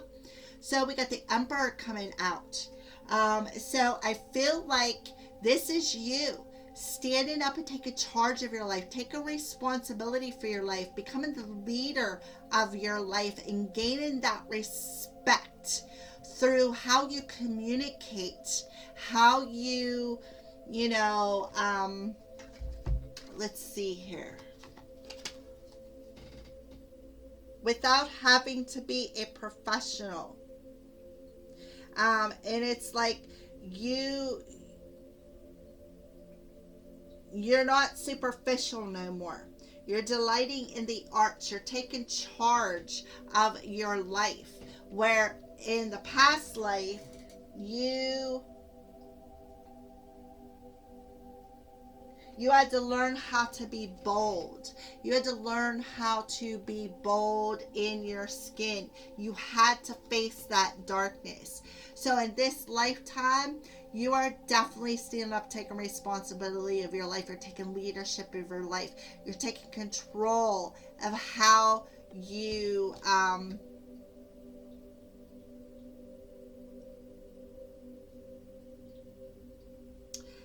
you are taking control of your own life without having to be a professional. You're standing in that masculine energy and you're communicating like the leader that you are, is what I feel. All right, so let's pull another one. Yeah, with the Five of Swords. It's like, you're like, you know what? If you want to battle with words, I'm not even going to tolerate it. I'm not going to take the abuse of words. I took enough of it in a past life. I've taken enough of it in my lifetime. You know, I've dealt with the karmic energy and I'm done. I kind of feel like that's what you're saying. You're like, look, I'm just not going to deal with it. You want to cause drama, you want to, you know, cause this conflict. I'm just going to walk away. I'm not going to deal with it. I'm going to take control of my life. I'm going to stand up and take the leadership of my life. And you're going to respect me. And if you're not going to respect me, then you're just going to be gone. I mean, you're just not going to take it. That's how I feel. Because I kind of feel like that's because of the abuse that you endured in this past life. That's what I feel for you. And you had to learn adversity through your challenges. And because of the adversity that you learned, now you're going to stand up for yourself. You're not going to let somebody talk to you like that. You're not going to let somebody fire back with you with mean words. You're going to just cut them out and say, bye, see ya. That's what I feel with the throat chakra. Oh yeah, King of Wands, third eye chakra. That's because you're very spiritual. You're very passionate. With the King of Wands, this is, well, we have Aries. And then we have Aries, Leo, Sagittarius. So I kind of feel like in this lifetime, you have the element of fire somewhere in your chart, is what I feel. And with the King of Wands coming out, that's crown chakra energy. And if you look, we have Leo here. Oh, jeez, knocking everything off here. So we have Aries, we have Leo, and then we have the King of Wands. So you're very fiery, very passionate. And again, you're demanding respect and you're wearing that crown. It's like, I feel like you're being guided through that crown chakra energy. You're listening to your higher self. You know the challenges that you've overcame. You know. And it's like, because of that adversity and understanding them challenges as lessons, it's like now on your spiritual path, you are demanding respect. You're going to stand up, take leadership of your life. You are not going to take somebody else's hurtful words because you did it. You've already did it in a past life. You have already been abused in a past life as a child, and you're not going to stand for it now. So whoever is beating you down, whoever is trying to break your self-esteem, you're like, nope, not going to happen. If you can't respect me, you can keep moving, is what I feel you're telling them. And it's like, you're not going to be superficial. You are not going to deal with the crap. You're not going to. That's what I feel for you. Beautiful energy. So I feel in this lifetime, you are either a fire sign, sun or moon, with the moon coming out, or you very well could have a fiery energy, Aries, Leo, or Sagittarius as an ascended sign. And the way to find that out is to go on freenatalchart.com. All you need is the time you were born and where you were born at in your name, and you can find out where all the planets were at your time of birth. And I can promise you, Sagittarius is either in your north node, your higher energy, or it's your moon energy. I can promise you that. All right, so beautiful. So let's go ahead, and I feel like I should pull one more card. Yeah, there it is. You want justice to be served. you want to keep them scales balanced, and it's going to be in your favor. So you have 3 throat chakras coming out. So this is about communicating. It's about communicating and putting your foot down and not letting people walk all over you no more. You're going to take that sword and you're going to cut away anybody who tries to beat down your self-esteem. You are. And you're going to take control of your life, and you're going to keep it in balance. You're going to keep the positiveness. You're going to remain balanced. Things are going to be in your favor. You're going to wear that crown. And that's kind of cool that you come out, whoever chose this door, with the King of Wands in your crown chakra. That, I feel, is your ascending sign. I kind of feel like your ascending sign is either Aries, a Leo, or a Sagittarius, because we got a lot of fire energy and we got a lot of throat energy. So this is all about communication. This is how you communicate. This is not cowering when somebody starts beating your self-esteem down. This is about you standing your ground and not taking nobody's crap, and wearing that crown, taking leadership of your life, and saying, look, I've dealt enough with this. I'm not going to do it no more. The karmic cycle needs to stop. I'm coming out of that darkness. I don't need it. All right. So let's go ahead and see, what's your higher self? What do they want to come through and tell you? This past life that's through here. What do they want to come through and tell you?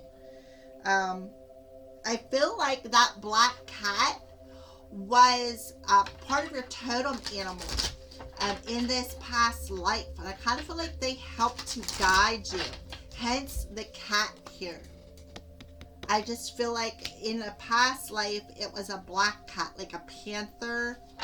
And that's why you're coming through as a lion in this life. All right? Because the lion is the king of his jungle. He is the leader of his tribe. So what does this past life message? What message do they have for you in this life? Yeah. They're saying, I wish I would have told you more often how much I love you. So you were in a past life, I feel like, a child, or perhaps you did not know how to love your child through how you were raised. So I feel like your past life is coming through and telling you, I wish I had told you how much I love you. Because I kind of feel like you didn't know how to show love because of the way you were raised. So I feel like your past life is coming through telling you, look, I did love you, and now it's time for you to stand up and take leadership of your life and not take no crap from nobody. Don't let nobody beat you down, verbally, mentally, emotionally. And I see, like, you see heart shapes, maybe in the clouds or in the grass or something along them lines. All right. So what a beautiful energy. All right. So let's go ahead and move into, what do you need to surrender in this lifetime? What is it that you need to surrender in this lifetime? What is it that you need to surrender in this lifetime that you carried from your past life? What is it that you need to surrender in this lifetime that you carried from your past life?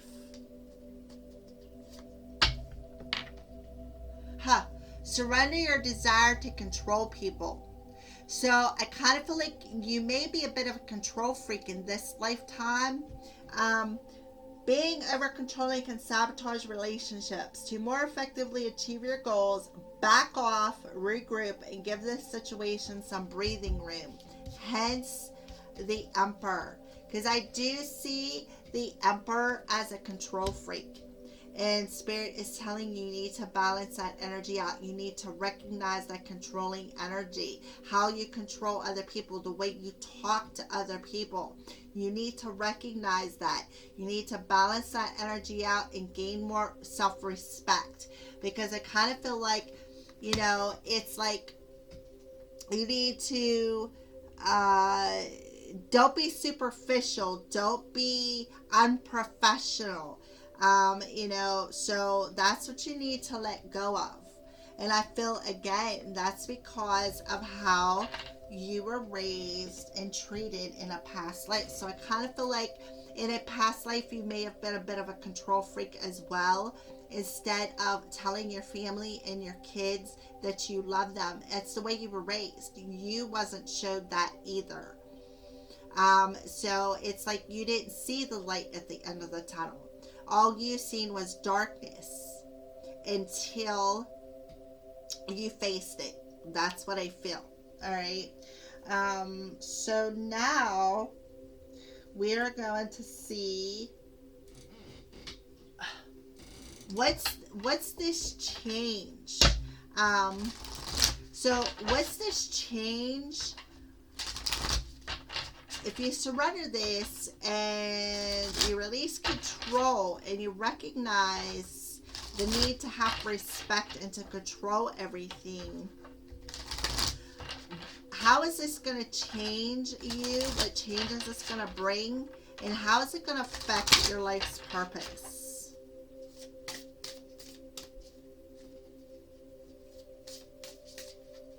Before I pull that, we're going to see what the signs are. What signs is Spirit showing you in this lifetime? Yeah. Don't put all your eggs in one basket is right off the bat what I'm feeling. Because I kind of feel like you're still in a bit of incubation. There's still some healing that needs to happen. There's still some lessons or some challenges that you may need to overcome in this lifetime. And I kind of feel like that's that control energy. Gaining that respect. Don't let other people walk on you, but don't be controlling either. All right, so what's the change? And how is it going to relate to your life's purpose? Yeah, self-care. Take care of yourself. Take leadership of your own life. Balance your energies out. Look at that blue butterfly. Okay, and with all the throat chakra energy. Take care of yourself. Self-care. Don't lower your self-esteem to try to fit into somebody else's box. All right. Don't put all your eggs in one basket. You are still in incubation period. Yeah. Talk to your angels. Yeah. Instead of worrying, ask for divine guidance. So in this lifetime, you are to ask your angels for guidance. Don't worry about things. Don't worry about, putting all of your eggs in one basket. Ask your angels for some guidance in this lifetime. I kind of feel like they're going to help guide you on this spiritual path. And if you look, this angel is wearing a blue robe, a blue butterfly, and all the throat chakra cards. So this is about communication. This is definitely about communication. Yeah, and then here you are is the King of Wands in the crown chakra talking to your angels.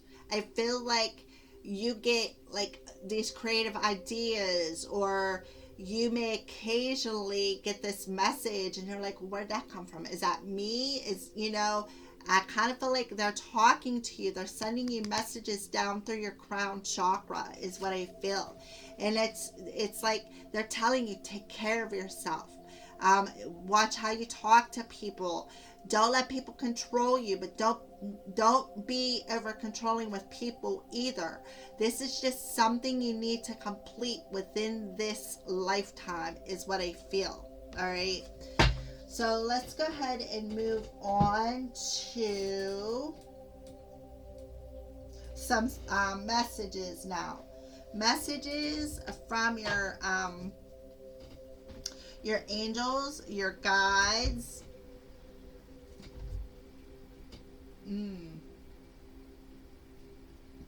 I gotta, oh, here it is. So I gotta find that other deck. So we're going to go ahead. I'm going to pull some animal messages as well and see what comes through. So we're going to start off with the Angels and Ancestors deck. So what angel or ancestor is with this second door? Whoever chose this second door. Mountains. Stand your ground. Exactly. Don't let people beat you down. Don't let them steal your power. Don't let them talk to you. Don't let them say hurtful words to you. Stand your ground. Stand up for what you believe in. All right. So you have the mountains coming through. I feel like that's just a sign maybe that they're showing you. So let's go ahead and pull an archangel and see what archangel is with you, because we can see that you are talking to them. You are definitely talking to them about how to stand your ground, how to overcome these challenges, why you've had these challenges, and the blessings that could come from them. All right, so, oh, well, that one wanted to come out, so it's pretty quick. Yeah, Archangel Metatron is helping you. Call upon me to clear and open your chakras using sacred geometric shapes. So Archangel Metatron is coming in to help you clear out your chakras. And I kind of feel like the main one in Archangel Metatron rules the soul star chakra, the crown chakra, the third eye chakra. He is the angel who helps you with them higher chakras, hence the crown chakra coming out. He's the higher up angel, Archangel Metatron, that takes care of them higher chakras. All right. So he's telling you to come in, and he's telling you to call me in. Don't worry, because that worry is going to block that chakra. Call me in to help with clearing out these chakras. All right, especially the throat chakra. Clean down to the throat chakra. I feel soul star, crown, third eye, clean down to that throat chakra. He's going to help you clear all of that out. So look on Google.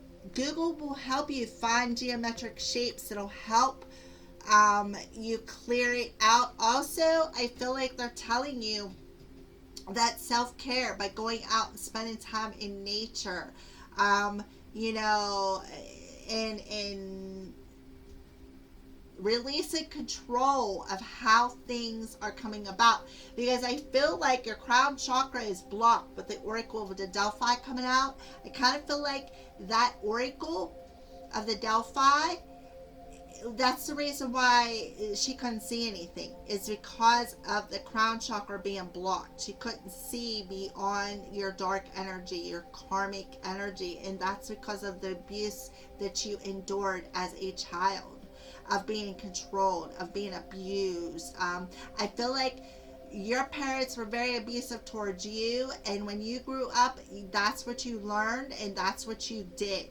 is what I feel. So now we're going to pull an angel prayers card and see if there's another angel that wants to come through, or a prayer that maybe they have that they want you to say.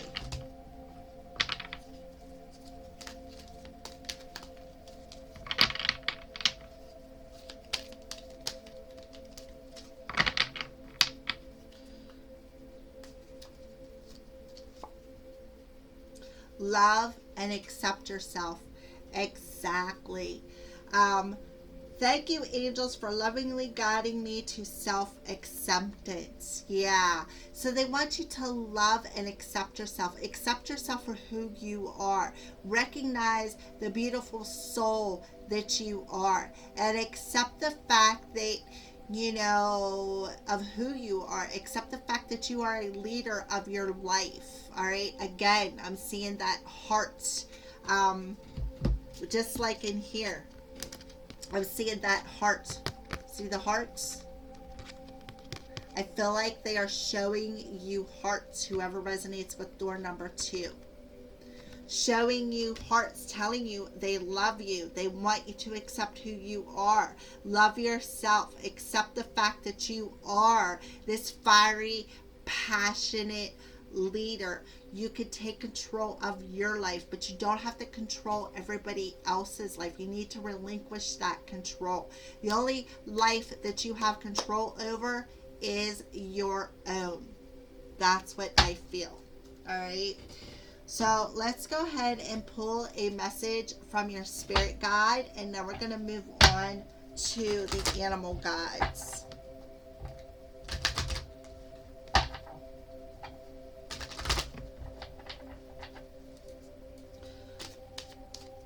So, a spirit guided message for whoever chose door number 2. Trust your intuition. Yep. And look at the teal. That's heart chakra, throat chakra energy. So you need to trust in your intuition. Trust in that crown chakra energy. Trust in the intuitive messages that you're getting through your crown chakra, your gut feelings, your intuitive energy. You need to trust in that. Trust in your path. Trust in where the angels are guiding you, and trust in what they are telling you and feeling, or telling you and showing you, is what I feel. All right. So let's go ahead and pull some animal messages now.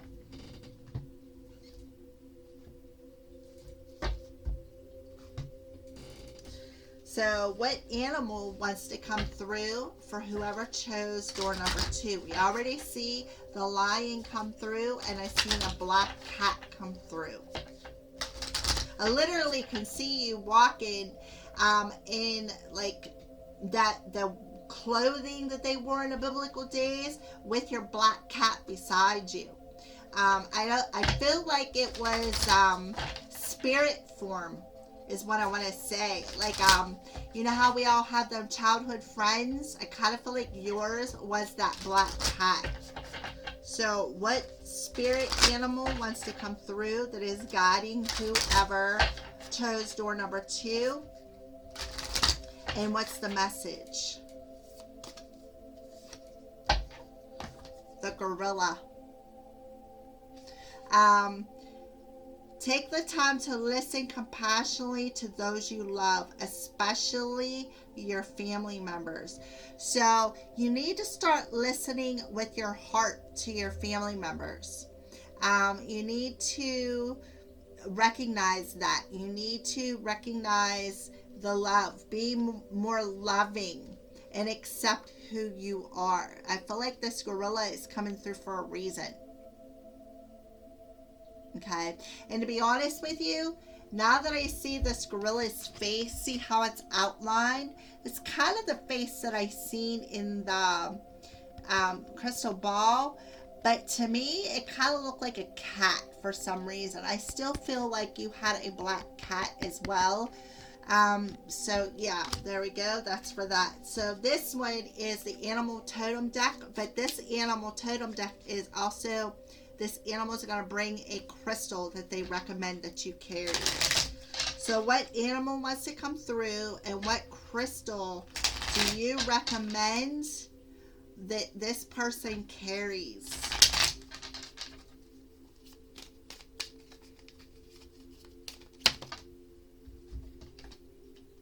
So I got the salmon, and it is phenacite, keeper of wisdom, inner knowing, and trust.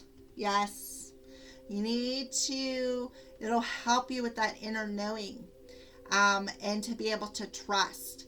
Spirit of salmon, help me remember what I know and trust this knowledge to guide me to my destination. Thank you, Aho. So, phenacite, I'll hold that up for you so you can write that down real quick. Okay. And then the next one is the turtle. Red jasper, determination, Mother Earth, and protection. So it'll help ground your energy is what I feel, and help you to keep determined, to keep moving forward on your path. As you are, learning to trust your inner knowing, trust that inner guidance. Spirit of Turtle, teach me to stay grounded, slow down, to do things properly, and to never quit. Thank you, Aho. Beautiful. So there you go, red jasper. Hold that up real quick for you, and you can write that down.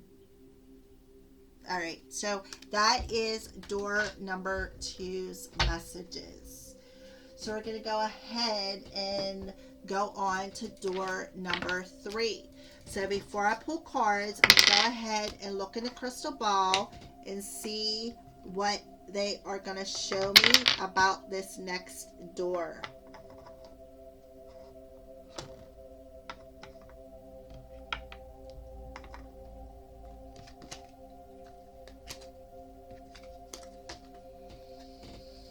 All right, so for those of you who chose door number 1 and door number 2, thank you for watching and many blessings to you. May you heal anything that needs to be healed with my energy, all right? Because I am sending you nothing but the purest of love and light through this energy. All right, so for door number 3, this is what your door looks like. So I'm going to go ahead and put this door up here so that you can look at it while I check out the crystal ball and see what I see. All right, so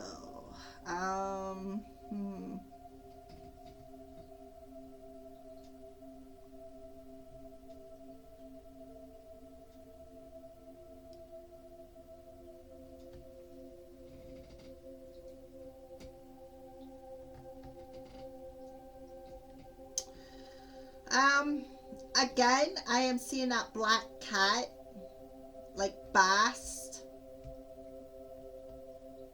So I feel like this black cat is coming through for the 3rd door as well.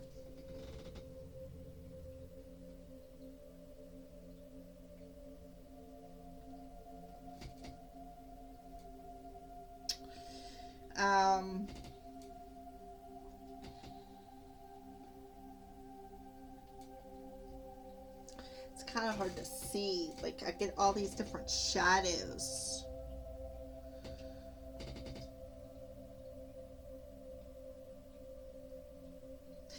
I am seeing the letter C as well.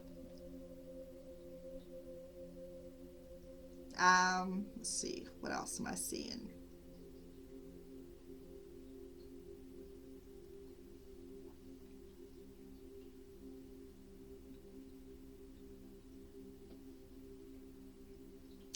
I don't know, I kind of want to say I see crystals. Maybe you worked with crystals in that lifetime.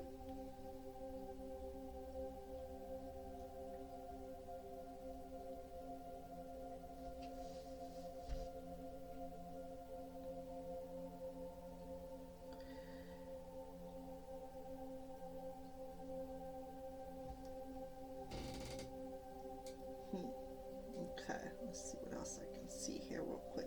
See if they're moving it around, because my desk is black and you're supposed to look the dark, like there's supposed to be a dark background when you look in so that you can see. So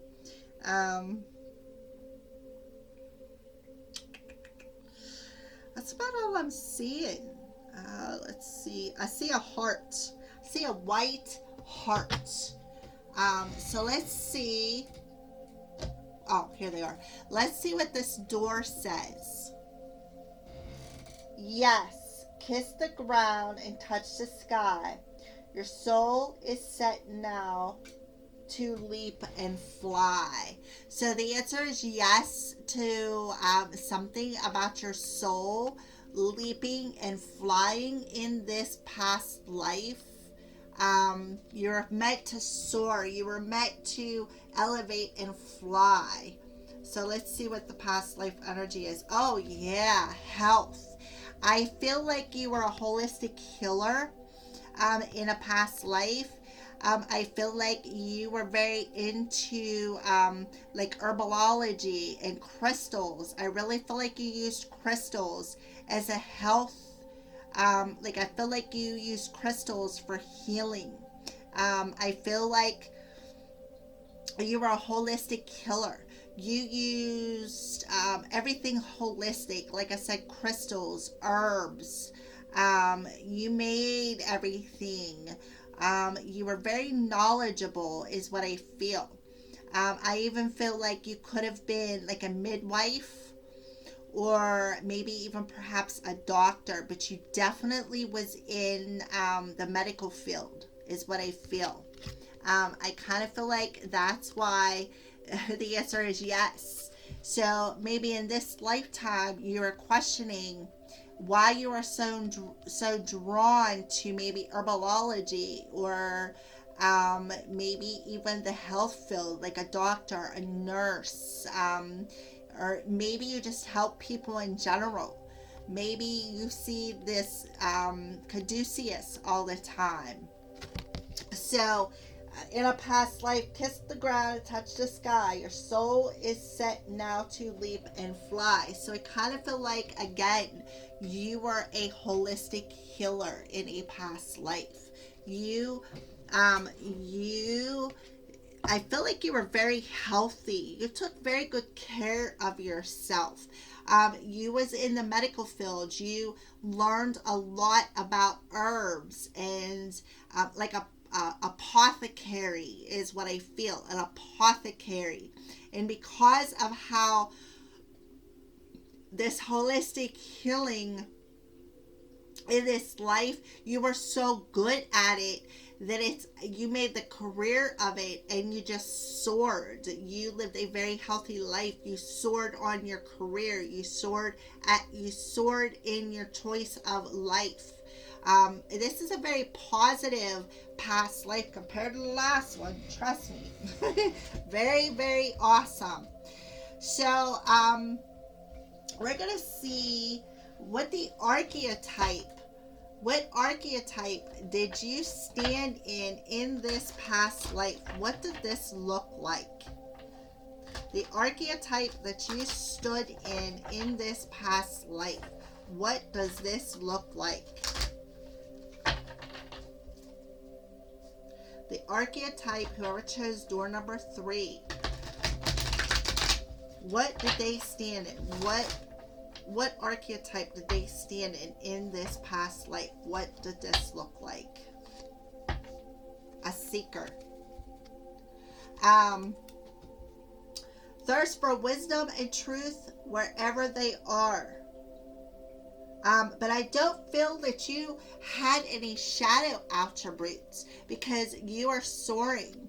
I feel like you were always looking for wisdom. You were always looking for truths. You were always to learn. You were always looking to learn more things on your path. And what I kind of feel like you were learning was about healing, your health, how to eat healthy, how to incorporate eat positive foods, eat good things for you, as well as learned, like I said, herbology, healing.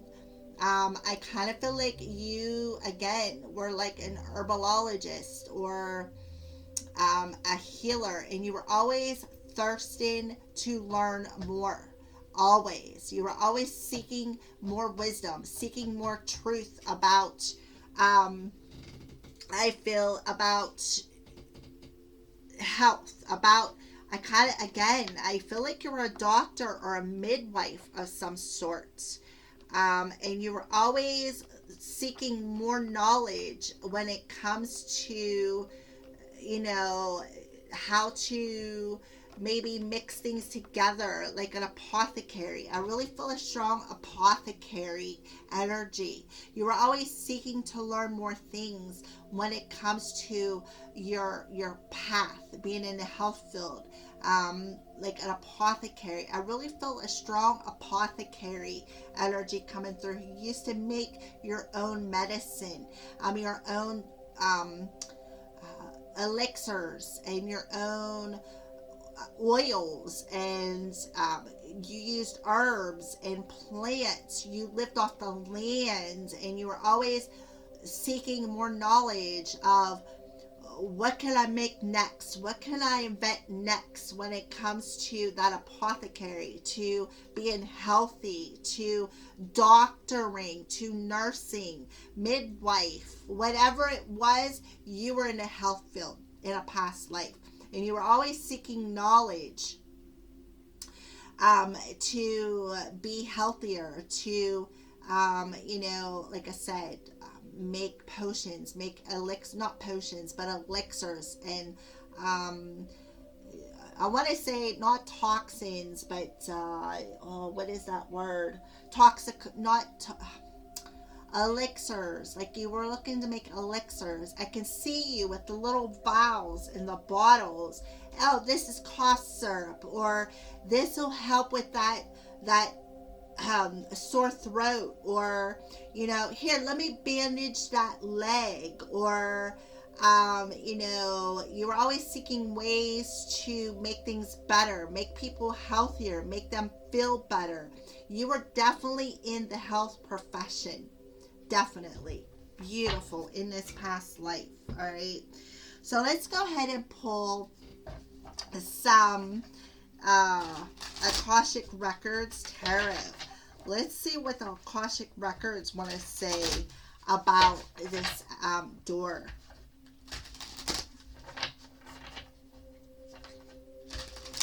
It's like you felt like you could never learn enough, is what I feel. You were always willing to learn new things, to follow that healthy lifestyle, to be that healer, to make your elixirs, to I feel like I could see it. They showed me you would put, I see these big green leaves that you would put on people who would come and see you. Like I feel like you were a medicine woman, or not a witch doctor, but like a medicine woman or a midwife of some sort. And people are always coming to you, and you would, make them feel better. They believed in you. You were, you really built up who you are, and you stood in your truth and your power. And you're always looking for new ways to cure things, new elixirs to make, new powders, new medicine. Like I feel like you were really into herbs, and like now today what we call weeds, you would have called medicine, is what I feel. All right, so let's go ahead and pull some Akashic Tarot cards. Yeah, check that out, the Divine Physician. Oh my goodness, do I got truth chills. Again, everybody would come to you because you were the healer. You were the Divine Physician. They knew when they come to you, you knew what you were doing. And look at the caduceus. Look at the caduceus on the front of your shirt. I just said that. Yes, you were the Divine Physician. Archangel Gabriel was with you too. He was the one who was always, he was the one who was telling you what herbs to pick. He was the one who was telling you what elixirs would cure what. Because Gabriel is the messenger. He's the communicator. He's the one who helped you to come into alignment with this Divine Physician. Archangel Gabriel was around you. I kind of feel like he walked with you on your path in this past life. Oh my God, this is so amazing. All right, so let's pull one more. Yeah, the bird's nest. I kind of feel like, you nested everybody. You took care of everybody. You fed them. You nurtured them. There's another 3 coming through. So you have a 6, a 3, and a 3.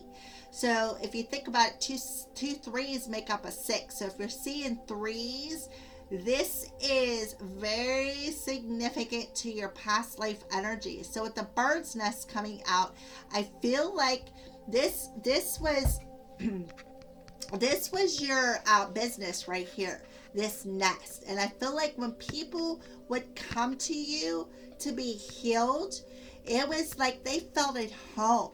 They knew that you knew what you were doing when it comes to the medicines that you were feeding them.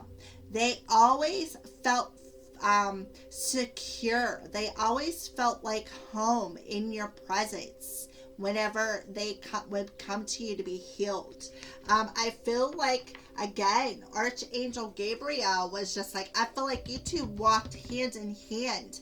Like, maybe not everybody seen him, but you did, and you knew it. You would talk to him. You'd be like, all right, Archangel Gabriel, so-and-so has this wrong with them. What herbs or what do you recommend that I do or create to make this better? And he would tell you, oh, go pick that leaf over there and put it on that abscess. It'll draw it out. Or mix dandelion root and lavender and, whatever weeds, like we said, are weeds, you would mix together and that would cure somebody. You were always looking for new ways to cure people. And they always felt at home with you. They felt secure with you whenever they would come to you. Oh my goodness, this is so beautiful. Oh my goodness. I'm just like, wow. Oh. All right, so let's move on.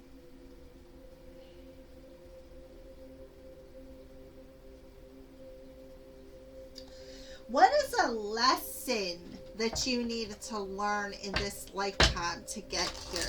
What is a lesson that you needed to learn in this past life that has something to do with this life? What is a lesson you had to learn? Worry. Yeah, I feel like you were a worry wart. I am learning that worry doesn't change an outcome. So I feel like you worried about everything. You worried about everybody. I feel like you were highly empathic with all these with the purple card coming out. I feel like you would suck up everybody else's worry, is what I feel.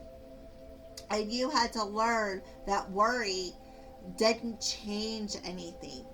So that's why you decided to rise above it and soar on your path. It's like I feel like when people would come to you, you were worried that your elixirs or whatever you were making within your apothecary would not heal them. Or you would worry that if they would come and see you, they wouldn't feel comfortable around you. That's what I feel. All right, so what is it that you needed to let go of in that life? What is it that you needed to let go of in this life?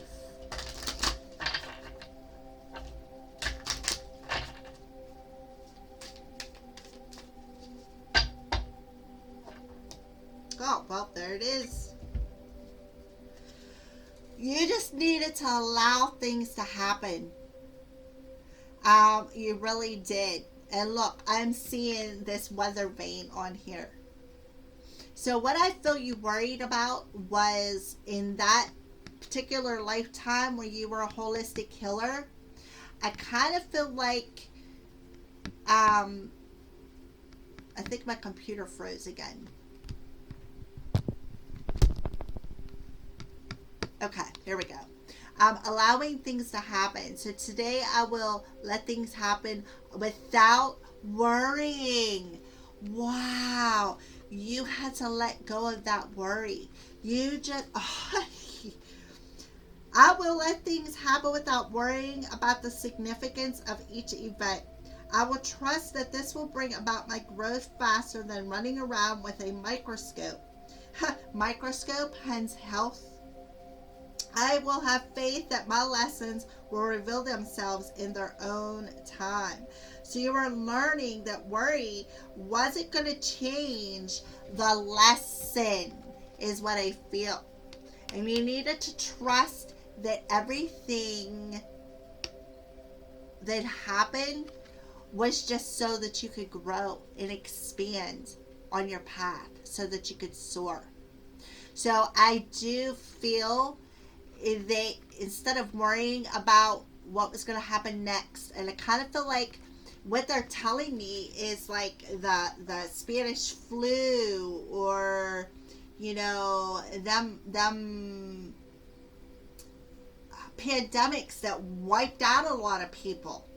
I feel like Archangel Gabriel was protecting you, and you were just worried, like, oh my God, how can I stop this? How can I heal this? How can I, make people feel secure? And I kind of feel like that's why you had to learn the lesson of worry. And you needed to just let whatever was happening around you happen, because what was happening around you was just for your own growth, for your own expansion, so that you could elevate on your path. All right. Beautiful. All right. So with that being said, let's move on to where's your soul at in this life? Where is your soul at in, oh, wait a minute. No. All right. I'm right. Where is your soul at in this path? What does that look like, Spirit? Where is your soul at in this path in regards to this past life? Where is your soul at? Huh. Spirit of the Ring, contracts, promises, and commitment. So I just feel like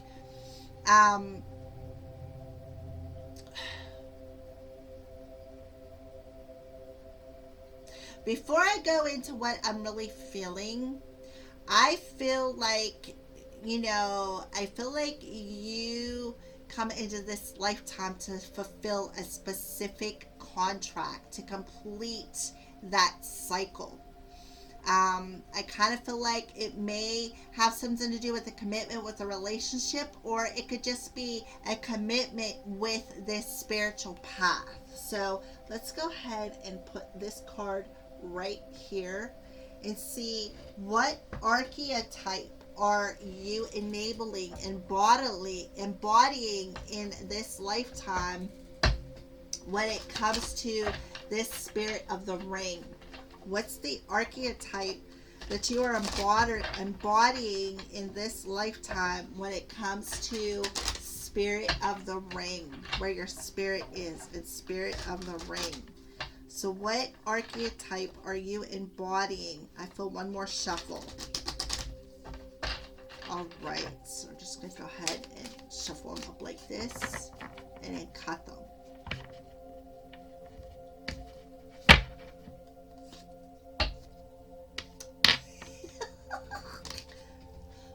Prostitute. Accentuates the challenges of surviving without negotiating the power of your spirit. So I just feel like you are not placing too much emphasis on the material world. You're placing more emphasis on your spirit and your soul contract that you need to fulfill. Okay? That's what I feel. You're completing this cycle, I feel, of worry, this cycle of money, being money focused. All right. I feel like you are accentuating the challenge of surviving, versus raking in the dough, is what I feel. And I feel like this was something that you promised on your spirit, on your journey when you come down. And this has everything, Instead of worrying about monetary, you're more worried about fulfilling your soul's contract. All right, fulfilling the cycles that need to be fulfilled on your spiritual journey. You're not worried about money. You're not worried about how you are going to make your money. You are embodying the prostitute or the light attribute by fulfilling that spiritual contract and commitment that you made perhaps in a past life. Because I kind of feel like, I want to say that you got sick is what I feel. I kind of feel like it was like during the bubonic plague, or maybe the mumps or the measles, or whatever like killed you off in that past life. I feel like you didn't get to fulfill that soul contract. All right, because I kind of feel like you passed too early due to health reasons, and that's why you were worried. You were worried because you're like, oh, I don't want to catch it. How do I take care of myself? And spirit is like, you gotta let it happen. What is meant to be will be. Okay, you are the divine physician in your past life, but that doesn't mean that you are perfect. And I feel when you crossed over in that past life, the first person you seen was Archangel Gabriel. I feel like he actually grabbed your hands and walked you through to the light, is what I feel. All right. That's amazing. All right, so let's go ahead and we're going to put these here. And we're going to pull some chakra cards, chakra tarot cards, and we're going to dig a little bit deeper into this lifetime and the prostitute energy and the spirit of the ring. So yeah, they just told me you were definitely, whoever chose door number 1, I kind of feel like you may have brought this holistic healing energy through to this lifetime, but you're more focused on healing somebody than you are about gaining the money from it. And that's again because you didn't get to fulfill your last contract, because something wiped you out, wiped your family out, wiped your friends out. Like I said, the bubonic plague, or I don't even know. There's the scarlet fever, the whatever it was, but whatever it was, it didn't just wipe out you, it wiped out a bunch of people. And you seen everybody dying around you, and you got worried because you knew, that you were guided by the angels to make things, to help heal people, and it wasn't working. And you were worried, like, why isn't it working? And Spirit's like, stop worrying, let go. You just gotta let things happen, because everything happens for a reason. So I feel, again, you passed very, very early. So when you come into this lifetime, your lifetime embodying as a human in this lifetime was to fulfill that commitment that you made from a last lifetime, is what I feel. The promise that you made to Spirit, to follow that spiritual journey and fulfill the commitment, the contract that you had made. So I kind of feel like in this lifetime, again, you still got that healing aspect within you. And I kind of feel like you share it. You share that wisdom and knowledge and that healing energy with everybody around you. But you don't do it for the money. You don't bear yourself for the money. You do it because that is what you are being divinely guided to do. Oh, yeah. Look at that. King of Cups coming right out. So there you are in that balanced energy with the crown chakra coming through.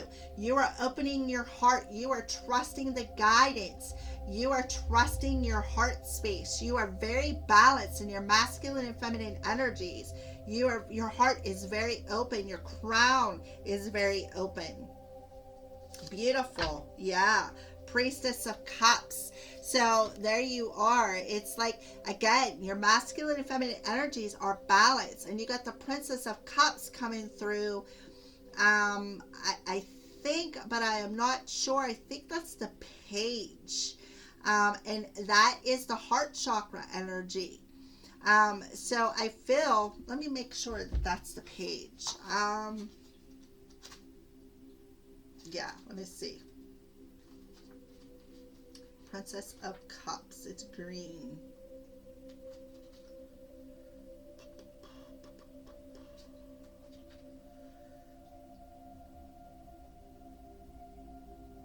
It doesn't say. But the first word that I seen was forgiveness. So you are opening your heart. You are finding forgiveness for yourself. You are finding forgiveness for the things that are that had happened. You are, opening your heart to love. You are healing your heart. You are opening up and expanding that crown chakra. You're forgiving yourself. You're forgiving your higher self is what I feel. Yeah, Ten of Cups. This is your solar plexus chakra. So I feel like what you're forgiving is your parents, because I kind of feel like you're expanding that heart chakra, and I kind of feel like with that Ten of Cups there, it's like you're allowing your chi to flow in a more loving energy when it comes to maybe your family now, specifically father. I feel like you are more loving, you are more giving, you are more forgiving. Yeah, because in Three of Swords, this is also solar plexus energy. I feel like you're forgiving your father. You're forgiving your parents is what I feel. You are forgiving your parents for something in this lifetime when it comes to money is what I feel. And you are learning that lesson. You are fulfilling that contract. With the Spirit of the Ring, I feel like your parents, I feel like they broke your heart, and it stopped your flow, it stopped your chi, and now you are understanding that. You are understanding what had happened. You are finding forgiveness, and what it's doing is it's breaking free your flow is what I feel. Yes. All right. So where I kind of feel like maybe you were a bit defensive or a bit guarded when it comes to your parents, again, you're expanding that heart chakra. You're finding that forgiveness. You're offering that love to them. Okay. So let's go ahead and move on to the next question. So we're going to see, first of all, what is a message from your past life that they want to bring you in this lifetime? What is a message from whoever chose door number 2 or 3, I mean? What is a message from your past life that they are giving you in this lifetime? What is a message that your higher self would like to give you? I am learning over here. So your past life is saying, I have learned a lot, of gained a lot of wisdom and knowledge through that seeker energy. Through that seeker energy of seeking the truth, seeking more knowledge.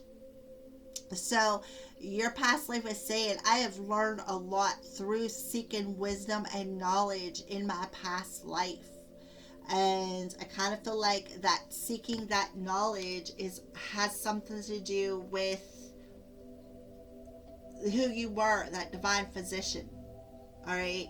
So I feel like your higher self is telling you, I have learned a lot in this past life because I have seeked the truth. I have seeked the knowledge. I've gained that wisdom through healing, through Archangel Gabriel specifically. All right. So what is it that you need to surrender in this lifetime? What is it that you need to surrender in this lifetime?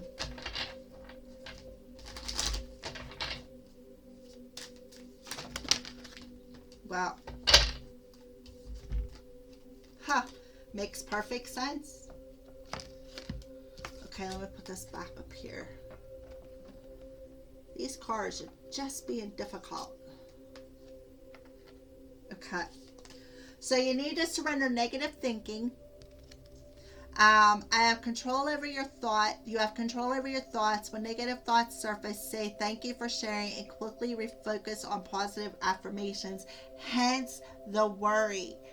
Hence this worrying. Learning not to worry. Get out of that negative thought pattern. Stop worrying about things. And then surrender your soul's path. Exactly what I was feeling with that Spirit of the Ring. Your life's journey has been perfectly designed for your soul's growth. Embrace every lesson in every moment.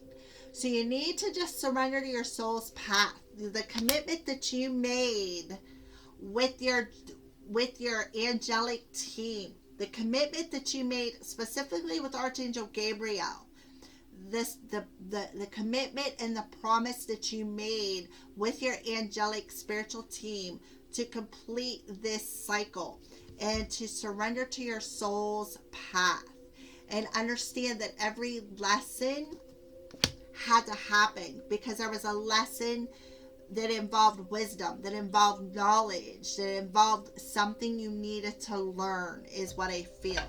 All right. So let's move on to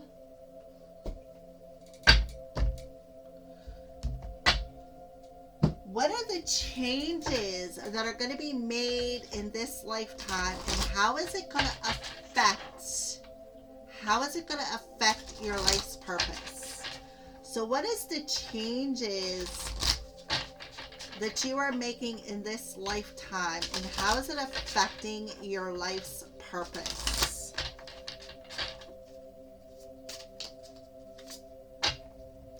Get some rest. Yeah. Take care of yourself. Look, we got solar plexus and root chakra coming out.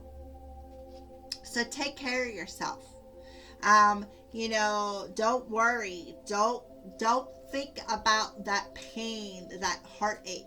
Get out of that negative aspect and get some rest, because getting rest will be like taking care of your health body. So how's this affecting your life's purpose?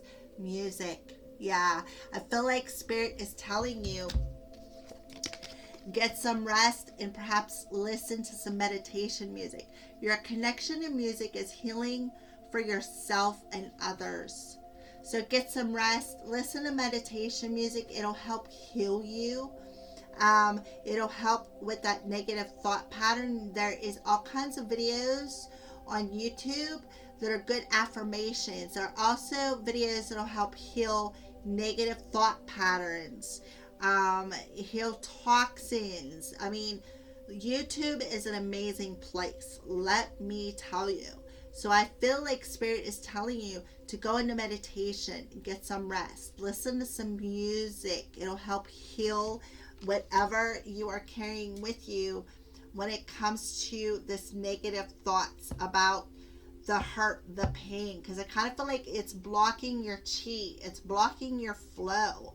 And I kind of feel like you brought that healer aspect, the divine physician energy through to this lifetime, is what I feel.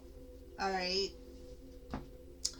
So, let's see. What else do I want to? Yeah. I'm looking to see what I'm missing. I feel like I'm missing something. So let's go ahead and pull some messages from your spirit guides, your angels. I got the angels and ancestor deck out, so we're gonna see who comes through there, and then we're gonna pull some messages from the animals. All right, so let's start off with the angels and ancestors. So what angel or ancestor is with the person who chose door number 3?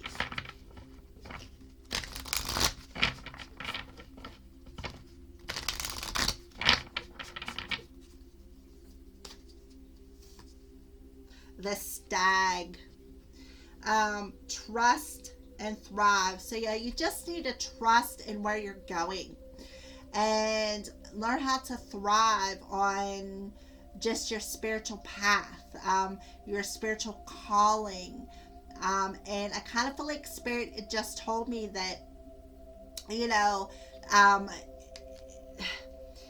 what you put out there always comes back. So if you're putting a positive healing energy out there, if you're working as a healer or in that aspect, and you're doing it for nothing, I kind of feel like that's going to come back to you, and you need to trust in that. So you have the stag as an animal totem that's coming through, as well as I've seen that black cat again. And I kind of feel like, again, in that past life, you may have been using crystals in your healing. I kind of feel like I could see you dropped a crystal and you made an elixir out of this crystal. And then once you pulled that crystal out, you took that elixir and you put it in little vials and you would give it to people because you were that divine physician. That's what you did. And I kind of feel like you brought that through to this lifetime. So if you're drawn to crystals, there's a reason for it. If you're drawn to herbology, there's a reason for it. Follow that path. Trust where you are going. Make sure you get some rest. Make sure you call in your angels. Listen to meditation music and follow your soul's path. You need to surrender to it because I kind of feel like they're calling you back into that healing aspect because I feel like you passed too early. You did not get a chance to fulfill that soul contract in this lifetime. So you're back in this lifetime to complete that cycle, that commitment that you made to your soul, to complete this cycle. Okay.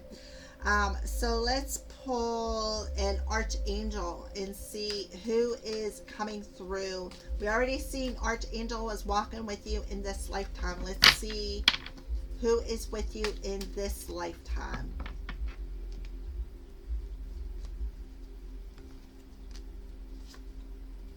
Jeremiah. Archangel Jeremiah.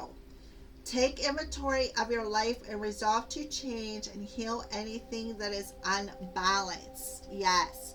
So you need to review some things in your life and resolve to the change so that you can grow and expand and soar in this lifetime. Okay? Resolve to heal that. Change it. And balance anything else. Balance any out that needs to be balanced. All right, so that's what I feel. So let's pull an angel prayer card.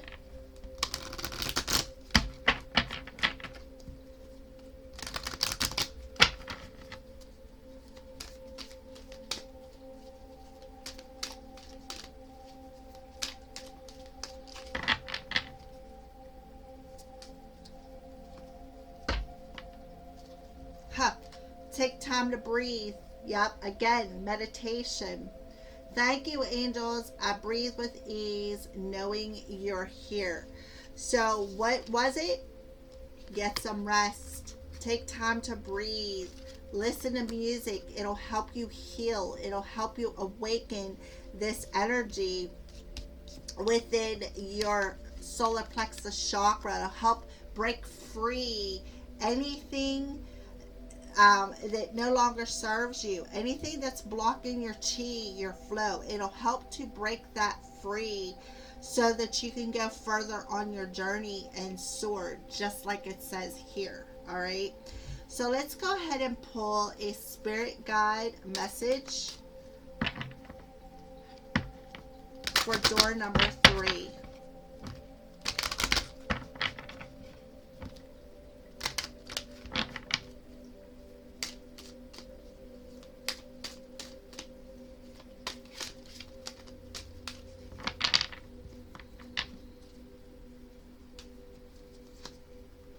Yeah, choose love over fear. Let go of that negative thinking.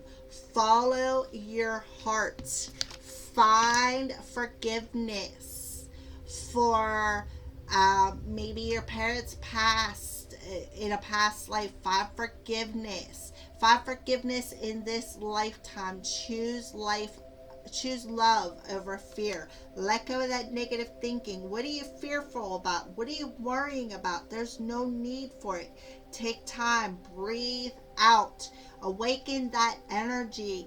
Let that flow. All right. So now we're going to go ahead and pull an animal message. A spirit animal. What spirit animal wants to come through for this first door? Yep, the penguin. The penguin. A period of darkness that you've been experiencing is now passing. So that period of darkness that you're in is that fear, that anxiety, that worry. Let it go. It is now passing because the penguin is helping you to do so. All right. So, and because what is passing and why it's passing is because you're finding that forgiveness in your heart space. For your parents, I do feel that you're forgiving your parents because I kind of feel like they did something. Kind of feel like they may have been more focused on the monetary, like competing with the Joneses. All right, so let's see what spirit animal wants to come out and what crystal do you recommend that they carry? Well, we got 3. So I start off with the rabbit. So jet. It'll help you with spontaneity, abundance, and being brave. Spirit of rabbit, teach me to face my fears. There's another card of fears. Darkness is passing. Let go of that negative energy. Help me face my fears so that I may learn the lessons needed to move forward. Yes, there's a lot of lessons involved in this lifetime. And I feel it has a lot to do with that worry. So we got the ram. And this one is Fuchsite. New beginnings, strength, and balance. Yeah. Spirit of the ram. Help me take advantage of the opportunities that come before me while trusting that I will be safe. Thank you. Aho. So Fuchsite will help you to gain that strength and balance for this new beginning that is coming for you because you're coming out of the darkness. And then beaver, citrine. Cooperation, action, and unity. Spirit of the beaver, teach me cooperation by relinquishing control so that I do not hinder the help of others. Thank you. Aho. So those are your 3 spirit animals, or 4 or 5, because I've seen the cat again in here. So I kind of feel like the cat floated through this door and the last door for a reason. I kind of feel like there was a strong energy of that black cat, that dark energy. Because, you know, if a cat is black and they're nocturnal, they live in the darkness. Cats are very nocturnal, at least mine is. So that makes perfect sense why I would see the black cat. All right. So I want to thank each and every one of you who watch this video. I am sending you all so much love, so much light. I wish you guys nothing but the best. Again, I will timestamp the video so that you can go straight to your doors. All right. So, thank you for watching, and blessed be.